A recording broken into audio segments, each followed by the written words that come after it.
ಅವನಿಗೆ ನೆಟ್ರಮ್ಯೂರ್ ಕೊಟ್ಟ ಮೇಲೆ ಬಿಲೀವ್ ಮಿ ಇನ್ 8 months ಅವ್ನ ಕ್ರಿಯಾಟಿನ್ ಇನ್ನು 1.5 ಬಂತು, ಡಯಾಬಿಟಿಸ್ ನಾರ್ಮಲ್ ಬಂತು. ಈಗ ನಾನು ಪ್ರಾಕ್ಟೀಸ್ ಮಾಡ್ತಾ ಇದ್ದೀನಿ ಅಶ್ವಿನಿ ಹೋಮಿಯೋ ಕ್ಲಿನಿಕ್. 1956 ಅಲ್ಲಿ ಅವ್ರು ಶುರು ಮಾಡಿದ್ದು. ಸೊ 150 ರೂಪಾಯಿಗೆ ಕಾಂಪೌಂಡರ್ ಕೆಲಸಕ್ಕೆ ಸೇರ್ಕೊಂಬಿಟ್ಟೆ. ಕೋಮಾದಲ್ಲಿರೋ ಪೇಷಂಟ್ಸು ಡೆತ್ ಡಿಕ್ಲೇರ್ ಮಾಡೋದು ಬಹಳ ಕಷ್ಟ ಅಲ್ರಿ. ನಾನು ಓದಿರೋದು ಹೋಮಿಯೋಪತಿ, ಮಾಡ್ತಾ ಇರೋದು ಅಲೋಪತಿ ಆಸ್ಪತ್ರೆಯಲ್ಲಿ ಕೆಲಸ. Certificate chief justice of India ಮದರ್ಗೆ ಕೊಡ್ಬೇಕು. ನಂದು ಲಾಸ್ಟ್ ಲೇಖನ ಕ್ಯಾನ್ಸರ್ ಮೇಲೆ ಬರೆದಿದ್ದೆ. ಆರಂಭಿಕ ಹಂತದಲ್ಲಿ ಪತ್ತೆಯಾದರೆ ಗುಣ ಖಚಿತ. Cancer cannot be detected early. ಪತ್ತೆ ಮಾಡುವುದಾದಲ್ಲಿ 3ನೇ ಅಥವಾ ಮಾರಣಾಂತಿಕ ಹಂತದಲ್ಲಿ ಮಾತ್ರ ಅಂತ ಬರೆದಿದ್ದೆ. ಗಂಡು ಕಂಡ್ಲಾ ನೀನು ಮುಂದ್ರು. ಇವತ್ತೇನಾದ್ರೂ ನಾನು ಹೋಮಿಯೋಪತಿಲಿ ಸಕ್ಸಸ್ಫುಲ್ ಆಗ್ಬೇಕಾಗಿದ್ರೆ ನನಗೆ ಎಷ್ಟು ಗೊತ್ತಿಲ್ಲ ಅಂತ ಗೊತ್ತು. ನನಗೇನು ಗೊತ್ತು ಅನ್ನೋದು ನಿಮಗೆ ಗೊತ್ತು, ನನಗೇನು ಗೊತ್ತಿಲ್ಲ ಅನ್ನೋದು ನನಗೆ ಗೊತ್ತು. ನಾನು ಚಿಕ್ಕಮಗಳೂರು ಜಿಲ್ಲೆಯ ಬೆಳವಾಡಿ ಅಂತ ಒಂದು ಗ್ರಾಮ, ಅಲ್ಲೇ ಹುಟ್ಟಿ ನನ್ನ 15ನೇ ವಯಸ್ಸಿನವರೆಗೂ ಅಲ್ಲೇ ಬೆಳೆದೆ. ನಮ್ಮ ತಂದೆ ಒಬ್ಬ ಆಧುನಿಕ ಕೃಷಿಕರು. ನಮ್ಮೂರಲ್ಲಿ ಟೊಮೆಟೋನ ಫಸ್ಟ್ ಟೈಮ್ ನಾವು ಬೆಳೆದಾಗ ಇದೆಲ್ಲ ಕೆಂಪುಗೈತಲ್ಲ ಏನು ಅಂತ ಬಂದು ನೋಡೋರು. ಟೊಮೆಟೊ ನೋಡಿರಲಿಲ್ಲ. ನಾನು ಹೇಳ್ತಾ ಇರೋದು 50 ವರ್ಷದ ಕೆಳಗಡೆ. I was born in 56.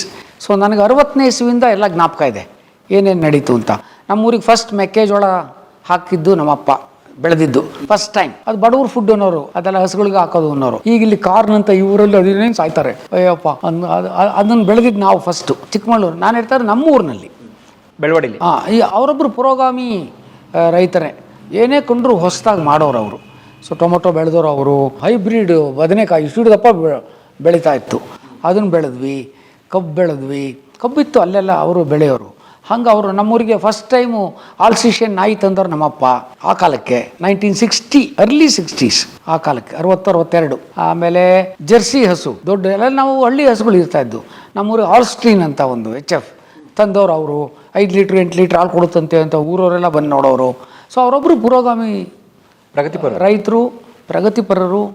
ಅಂಗಡಿ ಇತ್ತು ನಮ್ಮದೊಂದು, ನಮ್ಮೂರಿಗೆ ಫಸ್ಟ್ ಒಂದು ಅಂಗಡಿ ಇತ್ತು. ಅದನ್ನು ಬೆಳಗ್ಗೆ ಹೊತ್ತು ನನ್ನ ನೋಡ್ಕೊಳಕ್ಕೆ ಬಿಡೋರು. ಒಂದು 5 ವರ್ಷ ಆದಮೇಲೆ ಅಂಗಡಿ ಬಾಗಿಲು ಹಾಕಿದ್ರು. ಕಾರಣ ಏನು ಅಂದರೆ ನಮ್ಮೂರೆಲ್ಲ ಇನ್ನು ಯಾರು ದೊಡ್ಡ ಸಾಹುಕಾರರು ಬರ್ತಾರೆ. ಬೆಳಗ್ಗೆ ಎದ್ದು ಕೂಡಲೇ 6 ಗಂಟೆಗೆ ಬರೋರು, ಬಾಗಿಲು ತೆಗಿತಾ ಇದ್ವಿ. 10 ಪೈಸದ ಕಾಪುಡಿ, 5 ಪೈಸದ ಬೆಲ್ಲ, 1 ಪಾವು ಅಕ್ಕಿ, ಇಷ್ಟಕ್ಕೆ ಬರೋರು.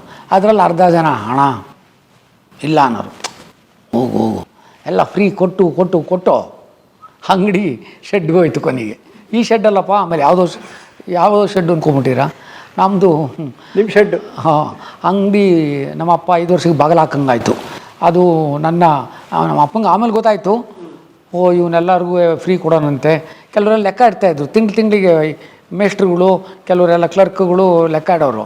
ಅವ್ರೇನು ಪಾಕಡಗಳು ಮಾಡೋರು ಅಂದರೆ ಒಂದೊಂದು ದಿವಸದ್ದು ಲೆಕ್ಕ ಬರೆಸ್ತಾ ಇರಲಿಲ್ಲ. ಬರಿಬೇಡ ಕಾರಣ ಜಾಸ್ತಿ ಆಗ್ಬಿಟ್ಟಿದ್ದು ಈ ತಿಂಗಳು. ಸೊ ಒಂದು ದಿವಸ ಏನು ತೊಗೊಂಡೋಗಿದ್ರು ಅಕ್ಕಿ, ಬೆಲ್ಲ, ಎಣ್ಣೆ ಫ್ರೀ ಅವತ್ತು. ಹೀಗಾಗಿ ಅಂಗಡಿ ಶೆಡ್ಗೆ ಹೋಯ್ತು ನಮ್ಮದು, ಬಾಗಿಲು ಹಾಕ್ಲೇಬೇಕಾಯಿತು. ಅದು ನಮ್ಮ ಅಪ್ಪಂಗೆ ಆಮೇಲೆ ಗೊತ್ತಾಯ್ತು. ಇರಲಿ, ಎನಿವೆ ಅವರು ಭಾಳ ಅವರು ಪಕ್ಕಾ RSS ಅವರು. ಒಂಥರ ವಿಪರೀತವಾದ ಶಿಸ್ತು. ಇನ್ಫ್ಯಾಕ್ಟ್ ನಿಜ ಹೇಳಬೇಕು ಅಂದರೆ ನನ್ನ ಬೆಳವಾಡಿ ಬಿಟ್ಟು ಓಡಿ ಬಂದಿದ್ದು ನಮ್ಮ ಅಪ್ಪನ ಶಿಸ್ತಿಂದ ತಡ್ಕೊಳಕ್ಕಾಗ್ದಲ್ಲ. ನನ್ನ ಬ್ಯಾಡ್ಮಿಂಟನ್ ನಾನು ಮಾಡೋಕ್ಕೆ ಬಿಡ್ತಾರಿಲ್ಲ. ನನ್ನ ಜೊತೆ ಇರೋ ಹುಡುಗರೆಲ್ಲ ಸ್ಟೈಲಾಗಿ ಹೋಗಲ್ಲ, ಅದು ಇಂಗ್ಲೆಂಡಲ್ಲಿ ಬಸರಿ ಹೆಂಗಸ್ರು ಆಡೋ ಆಟ, ಇಲ್ಲಿ ಆಡ್ತೀರಾ ನೀವು, ಕಬಡ್ಡಿ ಆಡ್ರೋ ಅನ್ನೋದು. ನಾನು ಸಣ್ಣಗೆ ಬೇರೆ ಎಲ್ಲಿ ಕಬಡ್ಡಿ ಆಡೋದು. ಹಿ ವಾಸ್ ವೆರಿ ಆ ಥರ ಒಂದು ದೇಶಪ್ರೇಮವನ್ನು, ಒಂದು ವ್ಯಕ್ತಿತ್ವವನ್ನು ರೂಪಿಸಿದವರು, ಕಲ್ಪಿಸಿದವರು, ಎರಕವನ್ನು ಹುಯ್ದವರು ನಮ್ಮೂರಲ್ಲಿ ನಮ್ಮಪ್ಪ. ಆ ಕಾಲಕ್ಕೆ ಶಿವಾಜಿ ಕಥೆಗಳು ಹೇಳೋರು, ಆ ಕಾಲಕ್ಕೆ ಪಂಚತಂತ್ರದ ಕಥೆಗಳು ಹೇಳೋರು. ಬಹಳ ಅವ್ರ ಕತೆ ಹೇಳ್ತಾಯಿದ್ರೆ, ಅವ್ರ ಹೆದರಿಕೆ ಸೀನ್ ಹೇಳ್ತಾಯಿದ್ರೆ ನಾವೆಲ್ಲ ಗೊತ್ತಿಲ್ಲದ ಕೈ ಇಟ್ಕೊಂಡು ಹಿಂಗೆ ಕೂತ್ಬಿಡ್ತಾಯಿದ್ವಿ. ಅಂದರೆ ಅಂಥ ವ್ಯಕ್ತಿ, ವಿವಿಡ್ಡಾಗಿ ಮಾತಾಡೋರು. ಹೋಮಿಯೋಪತಿ ನಮ್ಮ ದೇಶದ ಆರ್ಥಿಕ, ಮಾನಸಿಕ, ಸಾಂಸ್ಕೃತಿಕ ಪರಿಸ್ಥಿತಿಗೆ ಹೊಂದಿಕೊಳ್ಳುವಂಥದ್ದು. ಹೈಸ್ಕೂಲ್ವರೆಗೆ ಬೆಳವಾಡಿನಲ್ಲಿ ಓದಿದೆ. ಹೈಸ್ಕೂಲ್ ಆದಮೇಲೆ 8 ಮತ್ತು 9ನೇ ಕ್ಲಾಸ್ಗೆ ನಮ್ಮೂರಿಂದ ಪಕ್ಕದಲ್ಲಿ ಕುರುಬರು ಬೂದಿಯಾಳ ಅಂತ 3 ಮೈಲಿ ದಿವಸ ನಾನು ನಡ್ಕೊಂಡು ಹೋಗ್ತಾ ಇದ್ದೆ. ನಮ್ಮಪ್ಪ ಒಂದು ಸೈಕಲ್ ತಂದು ಕೊಟ್ಟರು. ನಾನು ಒಬ್ಬನೇ ಸೈಕಲ್ಲು, ಗಾಳಿ ಎದುರುಗಡೆ ಹೊಡೆದ್ಬಿಟ್ರೆ ಹಿಂದಕ್ಕೆ ಬಂದ್ಬಿಡೋದು. ಸೊ ಅದಕ್ಕೆ ಸೈಕಲ್ ನಾನೇ ಕೂದ್ಬಿಟ್ಟು ಚಕ್ರನೆಲ್ಲವ, ಅಪ್ಪ ಯಾವನೋ ಚಕ್ರ ಎಲ್ಲ ಕೂದ್ಬಿಟ್ಟಿದ್ದಾನೆ, ಇದು ಸರ್ ಮಾಡ್ಸೋಕ್ಕಾಗಲ್ಲ ಅಂತ ಮೂಲಿಗೆ ಹಾಕಿ ಎಲ್ಲ ಹುಡುಗರ ಜೊತೆ ನಡ್ಕೊಂಡು ಹೋಗ್ತಾಯಿದ್ದೆ. ದಿವಸ 3 ಮೈಲಿ ನಡ್ಕೊಂಡು ಹೋಗೋದು, ದಿವಸ 3 ಮೈಲಿ ನಡ್ಕೊಂಬರೋದು. ಒಳ್ಳೆ ವ್ಯಾಯಾಮ. ವ್ಯಾಯಾಮ ನಮ್ಗೆ ಗೊತ್ತಾಗ್ತಿರಲಿಲ್ಲ. ಆಟ ಆಡ್ಕೊಂಡು ಹೋಗ್ತಾಯಿದ್ವಿ. 10-12 ಹುಡುಗರು ಹುಡುಗಿರು, ಅವ್ರದ್ದೊಂದು ಗುಂಪು, ನಮ್ಮದೊಂದು ಗುಂಪು. ಅಲ್ಲೇ ಬಾಳೆಹಣ್ಣು ಅದು ಎಲ್ಲ ಅದು ನೇಚರ್ನಲ್ಲೇ ಬೆಳೆಯುವಂಥ ಒಂದು ಚಾನ್ಸ್ ಸಿಕ್ತು. SLCಗೆ ನಾನು ದಿವಸ ನಡಿಬೇಕಲ್ಲ ಅಂತ ನಮ್ಮಪ್ಪ ನನ್ನ ಹಾಸನಕ್ಕೆ ಹಾಕಿದರು. ಅಲ್ಲೊಂದು ಸಣ್ಣದೊಂದು ರೂಮ್ ಮಾಡಿಕೊಂಡು ನಾನೇ ಅಡುಗೆ ಮಾಡಿಕೊಂಡು ಅಲ್ಲಿ 1 ವರ್ಷ SLC ಮಾಡಿದೆ. SLC ಆದಮೇಲೆ PUCನೂ ಅಲ್ಲೇ ಮಾಡಿದೆ. ಆಮೇಲೆ ಏನು ಮಾಡಬೇಕು ಅಂತ ನಮ್ಮಪ್ಪ ಯಾವಾಗಲೂ ಒಂದು ಹೇಳೋರು, ಇಲ್ಲ ನೀನು ಗೌರ್ಮೆಂಟ್ ಕೆಲಸಕ್ಕೆ ಸೇರಬಾರ್ದು, ನೀನೇನಿದ್ರು ಇಲ್ಲ ಲಾಯರ್ ಆಗಬೇಕು ಇಲ್ಲ ಡಾಕ್ಟ್ರ್ ಆಗಬೇಕು, ಸ್ವಂತವಾಗಿ ಮಾಡೋ ಅಂಥ ಬಿಸ್ನೆಸ್ ಆಗಬೇಕು, ನೀನು ಮಾಡು, ನೀನು ಯಾರ ಕೈ ಕೆಳಗಡೆನೂ ದುಡಿಬಾರ್ದು. ಏನೇ ಕಷ್ಟ ಇರ್ಬೋದು, ಇವತ್ತು ಹೊಟ್ಟೆಗಿಲ್ಲದೆ ಇರ್ಬೋದು, ನಾಳೆ ಕಷ್ಟ ಆಗ್ಬೋದು, ನೀನು ಯಾರ ಕೈ ಕೆಳಗಡೆನೂ ದುಡಿಬೇಡ, ಅದು ನಿನ್ನ ಜಾಯಮಾನಕ್ಕೂ ಸರಿ ಹೋಗಲ್ಲ, ನಮ್ಮ ಜಾಯಮಾನಕ್ಕೂ ಸರಿ ಹೋಗಲ್ಲ, ಬೇಡ ಅಂದರು. ಬಹುಶಃ ಅವ್ರು ಹೇಳಿದ್ದು ನಿಜ ಅಂತ ನಂಗೆ ಆಮೇಲೆ ಅನ್ನಿಸ್ತು.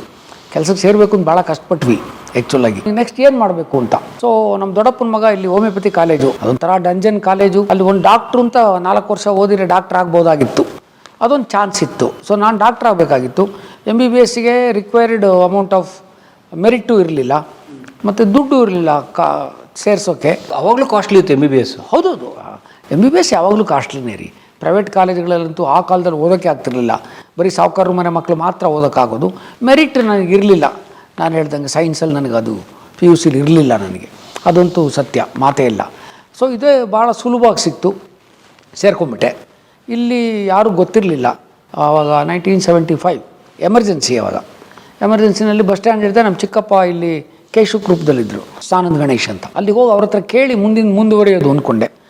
ಅಂತೂ ಇಂತೂ ಕಷ್ಟಪಟ್ಕೊಂಡು ಆಟೋ ಅಲ್ಲ ಏನೋ ಮಾಡಿಕೊಂಡು ರಂಗರಾವ್ ರೋಡಿಗೆ ಬಂದೆ. ಮೂಲೆಯಲ್ಲಿ ನಿಂತ್ಕೊಂಡು ಇಲ್ಲಿ ಕೇಶವ ಕೃಪ ಎಲ್ಲಿದೆ ಅಂತ. ಯಾಕೋ ಅಂದರು. ಅಲ್ಲಿ ನಮ್ಮ ಚಿಕ್ಕಪ್ಪ ಇದ್ದಾರೆ, ನೀನು ನಾವು ಇಲ್ಲೇ ಹಿಂತಿರ್ಕೊಂಡು ವಾಪಸ್ ಓಡು, ಎಮರ್ಜೆನ್ಸಿ ಗೊತ್ತಾ, ಅದ್ರ ಹತ್ರಕ್ಕೆ ಹೋದರೆ ನಿನ್ನ ಪೊಲೀಸ್ನ ಹಿಡ್ಕೊಂಡು ಒಳಗಡೆ ಹಾಕಿಬಿಡ್ತಾರೆ, DIR ಒಳಗಡೆ ಹೋಗ್ಬಿಡ್ತೀಯಾ, ರಾಷ್ಟ್ರದ್ರೋಹಿ ಕೆಲಸ, RSSಗೆ ಬಂದಿದೆಯಾ ಅಂತ. ಸೊ ಓಡಿದೆ ಅಲ್ಲಿಂದ. ಸೊ ಗೊತ್ತಿದ್ದು ಒಬ್ಬರು ಕೂಡ ಬೆಂಗಳೂರಿನಲ್ಲಿ ನನಗೆ ಮೊದಲನೇ ದಿವಸ ಕಾಲಿಟ್ಟಾಗ ಯಾರೂ ಗೊತ್ತಿರಲಿಲ್ಲ. ಕಾಲೇಜ್ಗೆ ಹೋದೆ. ನಮ್ಮ ಅಣ್ಣ ಇನ್ನೂ ದೊಡ್ಡಪ್ಪನ ಮಗ ಅಲ್ಲಿ ಓದ್ತಾ ಇದ್ದ, ನಾಗರಾಜ್ ಅಂತ. ಅಲ್ಲಿಗೆ ಹೋದೆ. ಅದೇನು ಫೀಸ್ ಇತ್ತು, ಫೀಸ್ ಕೊಟ್ಬಿಟ್ಟೆ, ಅವತ್ತೇ ಲಾಸ್ಟ್ ಡೇಟು ಅಂತ. ಕ್ಲಾಸಿಗೆ ಸೇರಿಕೊಂಡ್ವಿ. Principal go on sit in the class ಅಂದೇ ಬಿಟ್ರು ಮೊದಲನೇ ದಿವಸ. ನನಗೇನು ಗೊತ್ತಿಲ್ಲ, ದುಡ್ಡೇನೋ ಕೊಟ್ಬಿಟ್ಟೆ ಅವರಿಗೆ. ಅವತ್ತಿಂದ ಆಗೋಯ್ತು, ಅವ್ರ ಕತೆ ಆಗೋಯ್ತು. ಸೊ ನನ್ನ ಹೋಗಿ ಕೂತ್ಕೊಂಡ್ರು, ನಾನು ಹೋಗಿ ಕೂತ್ಕೊಂಡೆ. ನನ್ನ ಕ್ಲಾಸಲ್ಲಿ 18 ಹುಡುಗಿರು, ಹೋಮಿಯೋಪತಿ ಕ್ಲಾಸಲ್ಲಿ. 6 ಜನ ಹುಡುಗರು. ಈ 6 ಜನ ಹುಡುಗರು 3 ಜನ ಚಂದ್ರಪಟ್ಟಣ ಕಡೆಯವರು. ಅವು ಈ ಹುಡುಗಿರು ಇಂಗ್ಲೀಷ್ ಕಾಟ ತಡಿಲಾರ್ದೆಲ್ಲ ಓಡೋಗ್ಬಿಟ್ರು ಒಂದೇ ವಾರಕ್ಕೆ. ನಾನು ಬರ್ದಾಗ್ತೇನೆ ನಮ್ಮ ಅಪ್ಪಗೆ. ಅವಾಗೆಲ್ಲ ಒಂದು ಕಾರ್ಡ್ ಇವತ್ತು ಹಾಕಿದರೆ, ಅಂಚೆ ಇಲಾಖೆ ಅಷ್ಟು ಚೆನ್ನಾಗಿತ್ತು ರೀ ಅವತ್ತು. ಒಂದು ಕಾರ್ಡನ್ನ ಬೆಂಗಳೂರಿಂದ ಬರೆದ್ರೆ ನಾಳೆ ಚಿಕ್ಕಮಗಳೂರಿಗೆ ಹೋಗೋದು, ಅದು ಬೆಳಗ್ಗೆನೇ ಪೋಸ್ಟ್ ಮಾಡಿದರೆ. ಅಷ್ಟು ಫಾಸ್ಟ್ ಇದ್ರೆ? ಹಾಂ, ಬೆಳಗ್ಗೆ ಹಾಕಬೇಕಾದ್ರೆ ಮಧ್ಯಾಹ್ನ 3 ಗಂಟೆ ಮೇಲೆ ಹಾಕ್ಬಾರ್ದು, ಬೆಳಗ್ಗೆನೇ ಹಾಕಿದರೆ ನೀವು 11 ಗಂಟೆ ಒಳಗೆ ಅವತ್ತು ಎತ್ತಿ ಮಾರನೇ ದಿವಸ ಬೆಳಗ್ಗೆ ಚಿಕ್ಕಮಗಳೂರಿಗೆ ಹೋಗೋದು. ಅಯ್ಯೋ. ಸೊ ನಮ್ಮ ಅಪ್ಪನಿಗೆ ನಾನು ವಾಪಸ್ ಬರುತ್ತಿದ್ದೇನೆ, ಇಲ್ಲಿರಲು ಆಗುವುದಿಲ್ಲ, ಇಂಗ್ಲೀಷಲ್ಲೇ ಬದುಕಕ್ಕೂ ಇಂಗ್ಲೀಷಲ್ಲಿ ಮಾತಾಡ್ತಾರೆ ಅಂತ ನಂಗೆ ಗೊತ್ತಿರಲಿಲ್ಲ. ಕೀಳರಿಮೆ ಬಂದು ಆಬ್ವಿಯಸ್ಲಿ. ಮೊದಲನೇದು ಇಲ್ಲಿ ಇರೋಕ್ಕಾಗಲ್ಲ, ಜೀವನ ಮಾಡೋಕ್ಕಾಗಲ್ಲ ಅನ್ನೋದು ಯಾಕೆ ಬಂತು ಮನಸ್ಸಿಗೆ? ಇಂಗ್ಲೀಷ್ ನನಗೆ ಮಾತಾಡೋಕ್ಕೆ ಬರಲ್ಲ. ಇಲ್ಲಿ ಇಡೀ ಬೋಧನಾ ವ್ಯವಸ್ಥೆ ಸಂಪೂರ್ಣವಾಗಿ ಇಂಗ್ಲೀಷ್ನಲ್ಲೇ ಇರುತ್ತೆ. ಮೆಡಿಸನ್ನು ಯಾವಾಗಲೂ ಇಂಗ್ಲೀಷಲ್ಲೇ. It is been told, taught, fought, whatever it is. ನಂಗೆ ಆಗಲ್ಲ ಅಂತ ಬರ್ದೆ. ನಮ್ಮಪ್ಪ ಓಡ್ ಬಂದರು ಮಾರನೇ ದಿವಸ. ಇಲ್ಲ ಇಲ್ಲೇ ಇರೋಕ್ಕೂ ಜಾಗ ಇರಲಿಲ್ಲ ನನಗೆ. ಎಲ್ಲಿರಬೇಕು ಅಂತ ಗೊತ್ತಿರಲಿಲ್ಲ. ಎಲ್ಲಿದ್ರಿ ಫಸ್ಟ್ ದಿವಸ? ಅದೇ ಅವ್ನು ಯಾರು ಹೇಳ್ದ, ಲಾಲ್ಬಾಗ್ ಹತ್ರ ನೋಡು, ರಾತ್ರಿ ಹೊತ್ತು ಬೇಕಾರೆ ಅಲ್ಲಿ ಮಲಕ. ಅವಾಗೆಲ್ಲ ಈಗಿನ ಥರ ಇರಲಿಲ್ಲ ಲಾಲ್ಬಾಗು. ಅವಾಗೆಲ್ಲ ಓಪನ್ ಆಗಿತ್ತು, ಯಾರು ಬೇಕಾದ್ರು ಹೆಂಗೆ ಗೇಟು, ಜನ ನೋಡ್ಕೊಳ್ಳೋರು. ಸುಮ್ಮನೆ ಒಂದು ಕಾಡು ಥರ ಇತ್ತದು. ನಾನು 75 ಐಮ್ ಟಾಕಿಂಗ್ 75 ಆಗಸ್ಟ್ 4th ಬೆಳಗಿನ ಜಾವ ಬಂದಿದ್ದು ನಾನು. ಓ, ಇದೇ ತಿಂಗಳು? ಹಾಂ, 75 ಆಗಸ್ಟ್ 4th ಬೆಳಗಿನ ಜಾವ ಬಸ್ ಹಿಡ್ಕೊಂಬಂದರೆ ಆಯಿತು. ಕೊನೆಗೆ ಸಾಯಂಕಾಲ ಹೊತ್ತು ನಮ್ಮ ಅಣ್ಣ ಬಂದ. ಏನು ಮಾಡಬೇಕು ಅಂತ ಗೊತ್ತಾಗಲಿಲ್ಲ. ಅವನು ತಿಪ್ಪಶೆಟ್ಟಿ ಮಠ ಅಂತ ಒಂದು ಮಠ ಇತ್ತು, ರಾತ್ರಿ ಹೊತ್ತು ಕದ್ದು ಅಲ್ಲೇ ಇಟ್ಕೊಳೋದು ನನ್ನ. ತಿಪ್ಪಶೆಟ್ಟಿ ಮಠಕ್ಕೆ ಅವರಲ್ಲಿ ಫ್ರೀ ಹಾಸ್ಟ್ಲು. ಆತ ಅಲ್ಲಿದ್ದ. ನಮಗೆ ಬೆಂಗಳೂರು ಗೊತ್ತಿಲ್ಲ. ನಮಗಿದ್ದಾನೆ ಒಬ್ಬ ಸೀನಿಯರ್, ನಮ್ಮ ದೊಡ್ಡಪ್ಪನ ಮಗ. ಅವನು ಓದ್ತಾ ಇದ್ದ 2nd ಇಯರಲ್ಲಿ ಹೋಮಿಯೋಪತಿ ಕಾಲೇಜಲ್ಲಿ. ಸರಿ, ಆತ ಅಲ್ಲಿ ಬರಲಿ ಅಂಥೇಳಿ ರಾತ್ರಿ ನಾನು ಅಲ್ಲಿ ಕರ್ಕೊಂಡೋಗಿ 8 ಗಂಟೆ ವಾರ್ಡನ್ ಓದ್ ಕೂಡಲೇ ನನ್ನ ಒಳಗೆ ಕರ್ಕೊಂಡು ಹೋಗೋನು. ಅಲ್ಲಿ ಅವನೇ ಅನ್ನ ತಂದಿರೋನು, ಒಂಚೂರು ಊಟ ಮಾಡಿಕೊಂಡು ಬೆಳಿಗ್ಗೆ 6 ಗಂಟೆ ಒಳಗಡೆ ಬಿಟ್ಬಿಡೋನು ತಿಪ್ಪಶೆಟ್ಟಿ ಮಠವ. ಅವ್ನು 7 ಬರೋನು. ಅಷ್ಟೊತ್ತು ಬಿಟ್ಬಿಡ್ಬೇಕು ಹೊರಗಡೆ ಜಲ್ದಿ ಬಟ್ಟೆ ಹಾಕ್ಕೊಂಡು. ಸೊ ನಮ್ಮ ಹತ್ರ ಒಂದೇ ಬ್ಯಾಗ್ ಇದ್ದಿದ್ದು. ಇವನು ಒಂದು 3 ದಿವಸ ಹಂಗೆ ಮಾಡಿದ್ವಿ. ಅಷ್ಟೊತ್ತಿಗೆ ನಮ್ಮ ಅಪ್ಪ ಬಂದು, ನನ್ನ ಹಲ್ಸೂರಲ್ಲಿ ಒಂದು ಮನೆ, RSS ಕಾರ್ಯಕರ್ತರದ್ದೇ ಒಂದು ಮನೆ ಇತ್ತು. 5 ಜನ ನಮ್ಮಂತಾರೆ ಎಲ್ಲ ಅವಿವಾಹಿತರು, ಬ್ರಹ್ಮಚಾರಿಗಳು ಸೇರಿಕೊಂಡು ಒಂದು ಮನೆ ಮಾಡ್ಕೊಂಡ್ವಿ. 150 ರೂಪಾಯಿಗೆ ಒಂದು ದೊಡ್ಡ ಮನೆ, 5 ಜನ.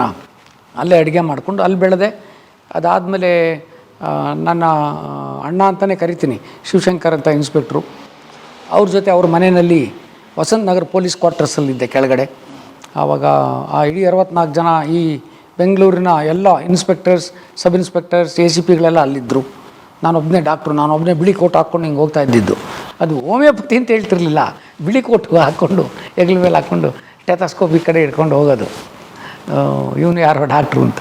ಸೊ ಅಲ್ಲಿ ಹೋಗ್ತಾಯಿದ್ವಿ. ಇಲ್ಲಿ ಈ ನಾನು ಹೇಳ್ದಂಗೆ ನಮ್ಮ ಈ ಹುಡುಗಿರ ಕಾಟ ಜಾಸ್ತಿ ಆಗೋಯ್ತು. ಇಂಗ್ಲೀಷು ಗೊತ್ತಿಲ್ಲ, ಫೋಕ್ಯಾ, ನೇವ್ಯಾ ಅಂತ ನನ್ನ ಏನೋ ಥರ ತಪ್ಪೆ ಕೆಲಸಕ್ಕೆ ಬರ್ದವನು ಅನ್ನೋ ಥರ ಆ ಥರ ನೋಡ್ತಾಯಿದ್ರು. ಮತ್ತು ನಾವು ಜೊತೆಗೆ 24 ಗಂಟೆ ಜೊತೆಲೇ ಇರಬೇಕಾಗ್ತಿತ್ತಲ್ಲ.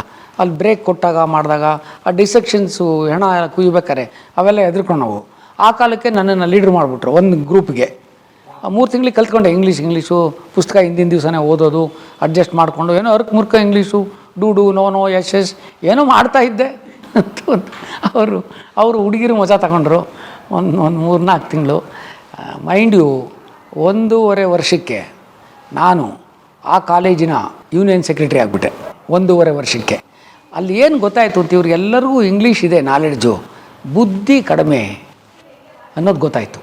ಈಗ ಯಾಕೆ ನನ್ನ ಜೊತೆ ಕೂತಿರೋಳು ಕೇಳಿದ್ಲು, ಅದಂಥದ್ದು ಒಂದು ದಿವಸ ಭತ್ತ ಯಾವ ಮರದ ಮೇಲೆ ಬೆಳೆಯುತ್ತೀರಾ ನೀವು ಅಂತ ಕೇಳಿದ್ಲು. ನಾನು ಹಳ್ಳಿಯಿಂದ ಬಂದವನು ಅಂತ. ಓ ಇಲ್ಲ ಇವಕ್ಕೆ ಟೈಟ್ ಇವು ಗೊತ್ತಾಗ್ಬಿಡ್ತಾವತ್ತಲೇ. ಸೊ ಅಲ್ಲಿಗೆ ಏನು ಗೊತ್ತಾಯಿತು ಅಂದರೆ, ನನಗಿರೋ ಕಸುವನ್ನ ಇಂಗ್ಲೀಷಿಗೆ ತರ್ಜುಮೆ ಮಾಡ್ಕೋಬೇಕು ಅನ್ನೋದು ಗೊತ್ತಾಯಿತು. ನನ್ನ ನಾಲೆಡ್ಜನ್ನು ಇಂಗ್ಲೀಷಿಗೆ ಮಾಡ್ಕೋಬೇಕು ಅನ್ನೋದು ಅಷ್ಟು ಗಮನಕ್ಕೆ ಬಂದುಬಿಡ್ತು. ಅದಾದಮೇಲೆ ರೆಸ್ಟ್ ಇದೆ ಹಿಸ್ಟ್ರಿ, ನಡ್ಕೊಂಡು ಹಂಗೆ ಹೋಯ್ತು. ಮಕ್ಕಳನ್ನ ನಾವು ಯಾವುದೋ ಒಂದು ಗಾಜಿನ ಬೀಕರ್ನಲ್ಲಿ ಇಟ್ಬಿಟ್ಟು ಉತ್ತಮವಾದಂಥ ಪರಿಸ್ಥಿತಿಯನ್ನು ನಿರ್ಮಾಣ ಮಾಡಿಕೊಟ್ಬಿಡೋದಲ್ಲ. ಫಸ್ಟ್ ಇಯರಲ್ಲಿ ಈಗ ಅನಾಟಮಿ ಪಾಠ ಇದ್ದರೆ ಬುಕ್ ಅದು ಆ ಕಾಲಕ್ಕೆ ಗ್ರೇ, ಈಗ 5,000 ರೂಪಾಯಿ ಅದು. ನಮ್ಮ ಕಾಲಕ್ಕೆ 150 ರೂಪಾಯಿ. 150 ರೂಪಾಯಿ ಪುಸ್ತಕ ಯಾರ ಹತ್ರ ಐತೆ? ನನ್ನ ಖರ್ಚನೇ ತಿಂಗಳಿಗೆ 75 ರೂಪಾಯಿ ಪುಸ್ತಕ, ಒಂದು ಪುಸ್ತಕ. ಅಂಥವೆಲ್ಲ ದೊಡ್ಡವೇ. ಯಾರೋ ನನಗೆ ಗೊತ್ತಿದ್ದವರು ಒಂದು ಬ್ರಿಟಿಷ್ ಕೌನ್ಸಿಲ್ ಲೈಬ್ರರಿದು ಒಂದು ಕಾರ್ಡ್ ಕೊಟ್ಟಿದ್ರು. ಅವನ ಹತ್ರ 4 ಕಾರ್ಡ್ ಇದ್ವಂತೆ. ಆ ಕಾರ್ಡ್ ಕೊಟ್ಟಿದ್ದರು. ಅಲ್ಲಿಗೆ ಹೋಗಿ ಕೂತ್ಕೊಳೋದು, ನಾಳೆ ಏನು ಪಾಠ ಮಾಡ್ತಾನೆ ಎಲ್ಲ ರೆಡಿ ಮಾಡ್ಕೊಂಬಿಡೋದು, ಬಂದುಬಿಡೋದು. ಪಾಠ ಮಾಡೋಕ್ಕೆ ಆಗ್ತಾನೆ MBBS ಮಾಡ್ಕೊಂಡು ಹುಡುಗ ಒಬ್ಬ ಸ್ಮಾರ್ಟ್ ಆಗಿರೋನು ಬಂದು ಪಾಠ ಮಾಡೋನು. ಅವನು ಏನೋ ಹೇಳ್ತಾರನು, ಸಾರ್ ಅಂತ ಇದ್ದೆ. ಏನೆಯಾ ಅನ್ನೋರು. You said subclavian artery is the branch of ಇನ್ನೇನೋ ಆರ್ಟ್ರಿನ್ರಿ ಸಾರ್, ಅದು ಆಕ್ಸಿಲರಿ ಆರ್ಟ್ರಿ ಸಾರ್. ಆಯಿತು ಕೂತ್ಕೋ ನಾನು. ಇನ್ನೊಂದು ಅರ್ಧ ಗಂಟೆ ಹೊತ್ತಿಗೆ ಮತ್ತೇನೋ ಹೇಳ್ತಾರನು, ಸಾರ್ ಏನೆಯಾ you said this is the subclavian, ಇದು ತಪ್ಪಲ್ವಾ ಸಾರ್? ಆಯಿತು ಕೂತ್ಕೋ ಅಂತ. 2 ದಿವಸ ಹಿಂಗಾದಮೇಲೆ ಅವನು 3ನೇ ದಿವಸ ಔಟ್ ಆಫ್ ದಿ ಕೋರ್ಟ್ ಸೆಟ್ಲ್ಮೆಂಟಿಗೆ ಬಂದುಬಿಟ್ಟ ಲೆಕ್ಚರ್. ಹುಡುಗಿರ ಎದುರುಗಡೆ ನೀನು ಪ್ರಶ್ನೆ ಕೇಳಬಾರ್ದು. 1 ಗಂಟೆ ಲಂಚಿಗೆ ಬಿಡ್ತಾರೆ. 9ರಿಂದ 11 ಡಿಸೆಕ್ಷನ್ನು ಹೆಣ, 11ರಿಂದ 1 ಪಾಠ. ಒಂದಕ್ಕೆ ಹುಡುಗಿರು ಅದು ಕೋ ಎಜುಕೇಷನ್ ಬೇರೆ, ಜೊತೆಗೆ ಮೆಡಿಸನ್ ಅನ್ನೋದು ಬೇರೆ ಇರುತ್ತಲ್ಲ. ಡಾಕ್ಟ್ರ್ ಈಸ್ ನ್ಯೂಟ್ರಲ್ ಜೆಂಡರ್, ಗಂಡು ಹೆಣ್ಣು ಏನು ಲೆಕ್ಕಕ್ಕೆ ಇಲ್ಲ ಅಂತ. ಸರಿ ಎಲ್ಲ ಒಟ್ಟೊಟ್ಟಿಗೆ ಇರ್ತಾಯಿದ್ವಿ. ನಾನು ಒಂದು ಸರಿ ಮಲ್ಕೊಂಡಿದ್ರೆ ಯಾರು ಹುಡುಗಿ ಬಂದು ಪಕ್ಕದಲ್ಲಿ ಮಲಗಿರೋಳು ಗೊತ್ತಾಗ್ತಾನೆ ಇರಲಿಲ್ಲ ಅಂದರೆ ಅದು ಆ ಥರದ್ದು ಲೋಕ. ಇವನೇನು ಮಾಡ್ದ ನೋಡು, ನೀನು ಮಧ್ಯಾಹ್ನದ ಹೊತ್ತು ನಾವು ಕಾಫಿಗೆ ಹೋಗ್ತೀವಲ್ಲ, ಮಧ್ಯಾಹ್ನದ ಊಟಕ್ಕೆ ನಿಂಗೆ ಅಲ್ಲಿ ಫಾತಿಮಾ ಕೆಫೆ ಅಂತ ಇತ್ತು ರಿಚ್ಮಂಡ್ ರೋಡಲ್ಲಿ. ಸರಿ, ನಿನಗೊಂದು ದೋಸೆ, ಒಂದು ಕಾಫಿ, ಒಂದು ವಿಲ್ಸ್ ಫಿಲ್ಟರ್ ಸಿಗರೇಟ್, ಇಷ್ಟು ಫ್ರೀ ನಿನಗೆ. Professor sponsor. ಸೊ ನನಗೇನು ಗೊತ್ತಾಯಿತು ಅಂದರೆ, ಈ ಊರಲ್ಲಿ ತಲೆ ಇದ್ದರೆ ಬದುಕ್ಬೋದು. 1 ಹೊತ್ತಿನ ಊಟ ಸಿಕ್ಬಿಡ್ತಲ್ಲ, ಲೆಕ್ಚರರ್ ಹತ್ರನೇ ಸೀಟ್ ಸಿಕ್ಬಿಡ್ತು. ಹುಡುಗಿರೆಲ್ಲ ಹೆಂಗಿದ್ರು ಇದ್ದೇ ಇದ್ವು, ಅದಕ್ಕೇನು ತೊಂದರೆ ಇರಲಿಲ್ಲ. ಇದಕ್ಕೂ ಏನು ತೊಂದರೆ ಇಲ್ಲ. ಇರೋಕ್ಕೆ ಅಣ್ಣನ ಮನೆ, ಛತ್ರ ಮೇ ಖಾನ, ಉದರ್ ಮೇ ಸೊಟ್ಟಲ್ ಮೇ ಸೋನ, ಎಲ್ಲ ಹಂಗಾಗೋಯ್ತು ಜೀವನ. ಹಾಂ ನೋಡ್ರಿ, ನನಗಿವತ್ತು ಏನೇ ಇರ್ಬೋದು, ಅವತ್ತೇನು ಇಲ್ಲದೆ ಇರ್ಬೋದು. ದಿಲ್ ಕಾ ಅಮೀರೇನೆ, ಜೇಬ್ ಖಾಲಿ ಫಕೀರ, ಜೇಬಲ್ ಫಕೀರ, ದಿಲ್ ಮೇ ಅಮೀರ. ಅದು ನನ್ನ ಜೀವನದಲ್ಲಿ ಉದ್ದಕ್ಕೂ ನಡ್ಕೊಂಬಂದಿದೆ. ನಾನು ಏನೂ ಇಲ್ಲದೆ ಇದ್ದಾಗಲೂ ನನಗೇನು ಇಲ್ಲ ಅಂತ ನಾನು ಅಂದ್ಕೊಂಡಿಲ್ಲ ನನ್ನ ಜೀವನದಲ್ಲಿ. ಈಗ ಎಲ್ಲವೂ ಇದ್ದಾಗಲೂ ಇನ್ನೇನೋ ಇದೆ ನಾನು ಖಂಡಿತ ಅಂದ್ಕೊಂಡಿಲ್ಲ. ನಾನಾಗೇ ಉಳ್ಕೊಂಡಿದ್ದೀನಿ. ಈಗ ಇಲ್ಲಿ ನಾನು ನೀವು ಮಾತಾಡ್ತಾ ಇದ್ದೀವಿ. ಎಷ್ಟು ಜನ ಇದ್ದೀವಿ ನಾವು ನೀವು? 3 ಜನ ಇದ್ದೀವಿ, ಕ್ಯಾಮ್ರಾಮನ್ನು ಸೇರಿ. ಅವ್ರಿಗೆ ಬಿಟ್ಟರೆ ನೀವು ನಾವು ಇಬ್ಬರೇ. ನೀವು ನಾವು ಇಲ್ಲಿಬ್ಬರೇ ಅಲ್ವ ಇರೋದು? ಇಲ್ವಂತೆ 6 ಜನ ಇದ್ದೀವಂತೆ. ಹೇಗೆ? ನೀವು ನಾವು, ನೀವು ಅಂದ್ಕೊಂಡಿರೋ ನಾನಾಗಿರೋ ನಾನು, ನಾನು ಅಂದ್ಕೊಂಡಿರೋ ನೀವಾಗಿರೋ ನೀವು. ಸೊ ಇಷ್ಟೊಂದಿದೆ ನೋಡೋಕ್ಕೆ. ನಾನು ಒಬ್ಬನದೇ ನೋಡೋಕ್ಕೊಂಥರನೇ ಕಾಣಿಸ್ಬೋದು. ನೀವು ಪರ್ಸೆಪ್ಷನ್ಗೋಸ್ಕರ ಯಾರ್ಯಾರು ಏನೇನು ಅಂತ. ನಾನು ಆಗಲೇ ಅಲ್ಲಿ ಹೇಳ್ತಾ ಇದ್ದೆ ಅದನ್ನೇ. ಇವ್ರಿಗೆ ಬಂದಮೇಲೆ ಏನಾಯಿತು ಅಂದರೆ, ಇವರೆಲ್ಲರ ಸಹವಾಸ. ನಮ್ಮೂರಲ್ಲಿ ಆಂಡು ಪಾಂಡು ಎಂಕನಾಣಿ ಇದ್ದಾರೆ 4 ಜನ. ಏನಾಗ್ತಾಯಿತ್ತು, ಈ ಊರಿನ ಪರಿಧಿ ಭಾಳ ದೊಡ್ಡದು. ಬೆಂಗಳೂರು ಆ ಕಾಲಕ್ಕೆ ನನ್ನ ಪಾಲಿಗೆ ಬಂಗಾರದ ನಗರಿ. No Oscar no teller. ನಾನು ಎಲ್ಲಿ ಬೇಕಾದ್ರೂ ಮಲಗ್ಬೋದು, ಎಲ್ಲಿ ಬೇಕಾದ್ರೂ ನಿಲ್ಬೋದು, ಎಲ್ಲಿ ಬೇಕಾದ್ರೂ ತಿನ್ಬೋದು, ಏನು ಕೇಳೋಂಗಿಲ್ಲ, ಇಲ್ಲಿ ಯಾರೂ ಕೇಳಲ್ಲ. ನನ್ನ ಊರಲ್ಲಿ ಹಂಗಿರ್ಲಿಲ್ವೇ? ಇಲ್ಲೂ ಆಮೇಲೆ ಈಗ ಹಂಗಾಗುತ್ತೆ, ಬಟ್ ಅವಾಗ ನಾವು ಯಾರೂ ಅಲ್ವಲ್ಲ, ಐ ಆಮ್ ನೋಡಿ. ಸೊ ನನ್ನ ಸ್ವಾತಂತ್ರ್ಯ, ಉತ್ತುಂಗದ ಸ್ವಾತಂತ್ರ್ಯ ನನಗೆ ಸಿಕ್ಕಿತ್ತು ಅವಾಗ. ಖುಷಿಯಾಗಿದ್ವಿ, ಅರಸನ ಅಂಕೆ ಇಲ್ಲ, ದೇವ್ದ ಕಾಟ ಇಲ್ಲ, ಆರಾಮಾಗೇ ಇದ್ವಿ.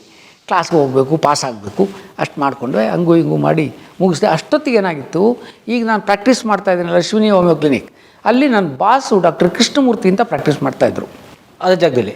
ಆ ಜಾಗದಲ್ಲಿ ಅವ್ರು ಶುರು ಮಾಡಿದ್ದದು. ಅಶ್ವಿನಿ 1956 ಅವ್ರು ಶುರು ಮಾಡಿದ್ದು. ನಾನು ಹುಟ್ಟಿದ್ದು 1956. ಸೊ ನೀವು ಹುಟ್ಟಿದಾಗ ಕ್ಲಿನಿಕ್ ಸ್ಟಾರ್ಟ್ ಆಗಿ? ಕ್ಲಿನಿಕ್ ಸ್ಟಾರ್ಟ್ ಆಗಿದ್ದು ಅವಾಗಲೇ. ಓಕೆ. ನಾನು ಇವ್ರ ಹತ್ರ ಬಂದು ಸೇರಿಕೊಂಡಿದ್ದು 76. 20 ವರ್ಷ ಆದ. ನನಗೆ ಗೊತ್ತಿದ್ದವರೊಬ್ಬರು, ನೋಡಿ ಇವರು ಹೋಮಿಯೋಪತಿ ಮಾಡ್ತಾರೆ, ಈ ವಾಸ್ ಎ ಅಮೆಚೂರ್ ಡಾಕ್ಟರ್, ಕಾಲೇಜಲ್ಲಿ ಓದ್ದವರಲ್ಲ, ಬಟ್ ಪ್ರಾಕ್ಟೀಸಲ್ಲಿ ಒಳ್ಳೆ ಪ್ರಾಕ್ಟೀಸ್ ಇದ್ದವರು. ಅವ್ರ ಜೊತೆ ಸೇರಿಕೊಂಡೆ. ಅಲ್ಲಿ ನಮ್ಮಪ್ಪ ಅಷ್ಟು ಸ್ಟ್ರಿಕ್ಟು, ನಮ್ಮಪ್ಪ ಇದು ಅಲ್ಲಿ ಬಿಟ್ಟರೆ ಇಲ್ಲಿ ಬಂದು ಇನ್ನೊಂದು ಕಡೆಗೆ ಸಿಗಾಕೊಂಡಂಗಾಯಿತು. ಈ ವಯ್ಯ ಬಲೇ ಸ್ಟ್ರಿಕ್ಟು, ಇಂಗ್ಲೀಷಲ್ಲಿ ಮಾಸ್ಟ್ರು. ಒಂದೊಂದು ಚೇಂಬರ್ಸ್ ಡಿಕ್ನರಿ ನನ್ನ ಕ್ಲಿನಿಕಲ್ಲಿ ನೋಡಿ ಹರಿದೋಗ್ಬಿಟ್ಟಿದೆ ಅದು. ದಿವ್ಸಕ್ಕೆ 10 ಸರಿ ಒಂದೊಂದು ಪದ ಓದ್ತಾ ಇದ್ದೆ. ಒಂದೊಂದು ಪದ ತೆಗೆದು ಅದಕ್ಕೆ ಕಾಗುಂಟ, ಅದಕ್ಕಿದು ಅನೌನ್ಸೇನು, ನೌನ ಪ್ರೊನೌನ್ಸೇಷನ್ ಹೆಂಗೆ ಮಾಡಬೇಕು, ಎಲ್ಲಿಂದ ಬಂತು ಪದ, ಅಲ್ಲಿವರೆಗೆ ಹೇಳ್ಬೇಕಾಯ್ತು ಅವ್ರಿಗೆ. ನಾನು ಹೋಮಿಯೋಪತಿ ಕಲ್ತಿದ್ದಕ್ಕಿಂತ ಇಂಗ್ಲೀಷ್ ಕಲ್ತಿದ್ದು ಜಾಸ್ತಿ ಆಗೋಯ್ತು ಅವ್ರ ಹತ್ರ, ಅಷ್ಟು ಪಾಠ. ಅವರು ಹಿ ವಾಸ್ ಅಂಡ್ ಡಿಸಿಪ್ಲಿರಿಯನ್. ಮಿಲ್ಟ್ರಿನಲ್ಲಿದ್ದರು, ಗೆಸ್ಟೆಡ್ ಅವ್ರು ಗೆಸ್ಟೆಡ್ ಆಫೀಸರ್, ಮಿಲ್ಟ್ರಿಗೆ ಗೆಸ್ಟೆಡ್ ಆಫೀಸರ್ ಅವರು, ಮಿಲ್ಟ್ರಿ ಗೆಸ್ಟೆಡ್ ಆಫೀಸರ್ ಆಗಿದ್ದರು. ನೆಹರು ಅವರಿಂದ ಇವರಿಗೆ ಸೌತ್ ಇಂಡಿಯನ್ ಅಂತ ಮೋಸ ಆಯಿತು, ರಾಜೀನಾಮೆ ಕೊಟ್ಟು ಬಂದುಬಿಟ್ರು. ಬಂದ ಮೇಲೆ ಹೋಮಿಯೋಪತಿನ ಅವರೇ ಕಲಿತು ಶುರು ಮಾಡ್ಕೊಂಡಿದ್ದು. ಅವ್ರಿಗೇನೋ ಬೇದಿ ಇತ್ತಂತೆ, ಯಾರೂ ನಿಲ್ಲಿಸಿರಲಿಲ್ಲ, ಹೋಮಿಯೋಪತಿ ಸರಿ ಹೋಯ್ತು ಅಂತ ಅವರೇ ಓದಿ, ಅವರೇ ಶುರು ಮಾಡಿ, ಅವರೇ ಪ್ರಾಕ್ಟೀಸು ಮಾಡಿದರು. ಹೋಮಿಯೋಪತಿ ಇವನು ಓದಿಯಾನೆ ಅಂತ ಬಂದು ಸೇರಿಕೊಂಡೆ. ನಾನೇ ಹುಡುಗ ಫಸ್ಟ್ ಅವ್ರ ಹತ್ರ ಬಂದು ಸೇರಿಕೊಂಡಿದ್ದು. ಏನೇ ಅಂದರೆ ಅದೇ ಹೋಮಿಯೋಪತಿ ಕಲಿಬೇಕು ಅಂತ ಮಾಡಿದ್ದೀನಿ, ಬಂದು ಅದು ಸರಿ ಊಟಕ್ಕೆ ಏನು ಮಾಡ್ತೀಯಾ ಅಂದರು. ಅದೇ ಸರ್ ಎಲ್ಲ ಇದ್ರಾಗ ಮಾಡೋಣ ಅಂತ ಬಂದಿದ್ದೀನಿ ಹಿಂದೆ. ನೀನೇ ಫಸ್ಟು ಬಾರಪ್ಪ, ಯಾರು ಒಬ್ಬ ಜೀವನಕ್ಕೆ ಹೋಮಿಯೋಪತಿ ಅಂತ ತಗೊಂಡಿದ್ದೆಯಾ, ಬಾ ನೋಡೋಣ ಅಂತೇಳಿ ಸೇರಿಸ್ಕೊಂಡ್ರು. ಕಾಲೇಜ್ ಪಾಸ್ ಇಲ್ಲ, ಇನ್ನೂ ಸೆಕೆಂಡ್ ಇಯರಲ್ಲಿದ್ದೆ. ಓಕೆ. ಸೊ ಬೆಳಿಗ್ಗೆ ಮೇಷ್ಟ್ರ ದುಡ್ಡಲ್ಲಿ ಊಟ ಆಗೋಗ್ಬಿಡೋದು, ಸಾಯಂಕಾಲ ಇಲ್ಲಿ ಬರ್ತಾ ಇದ್ದೆ. ಇಲ್ಲೇನಾಗೋಯ್ತು, ಆ ಪಟ್ನ ಕಟ್ಟೋನಿದ್ದಾನಲ್ಲ ಅವನು ಏನೋ ನಮ್ಮ ಮನೇಲಿ ಯಾರಿಗೋ ಹುಷಾರಿಲ್ಲ ಅಂತ ಹೋದನು, 1 ವಾರ ಆದರೂ ಬರಲಿಲ್ಲ. ಡಾಕ್ಟ್ರು ನನ್ನ ಕೇಳಿದರು, ಏನೆಯಾ ನೀನು ಕಟ್ತೀಯನೆಯಾ ಅಂತ. ಹ್ಞೂ ಕಟ್ತೀನಿ, ಹೆಂಗಿದ್ರು ಇಲ್ಲಿ ಕೂತ್ಕೊತೀನಿ ನಿಮ್ಮ ಪಕ್ಕ ಸುಮ್ಮನೆ ನೋಡಿಕೊಂಡು, ಅದು ಕಟ್ತೀನಿ, ನಾನು ಕಾಂಪೌಂಡ್ರ್ ಕೆಲಸ ಮಾಡ್ತೀನಿ.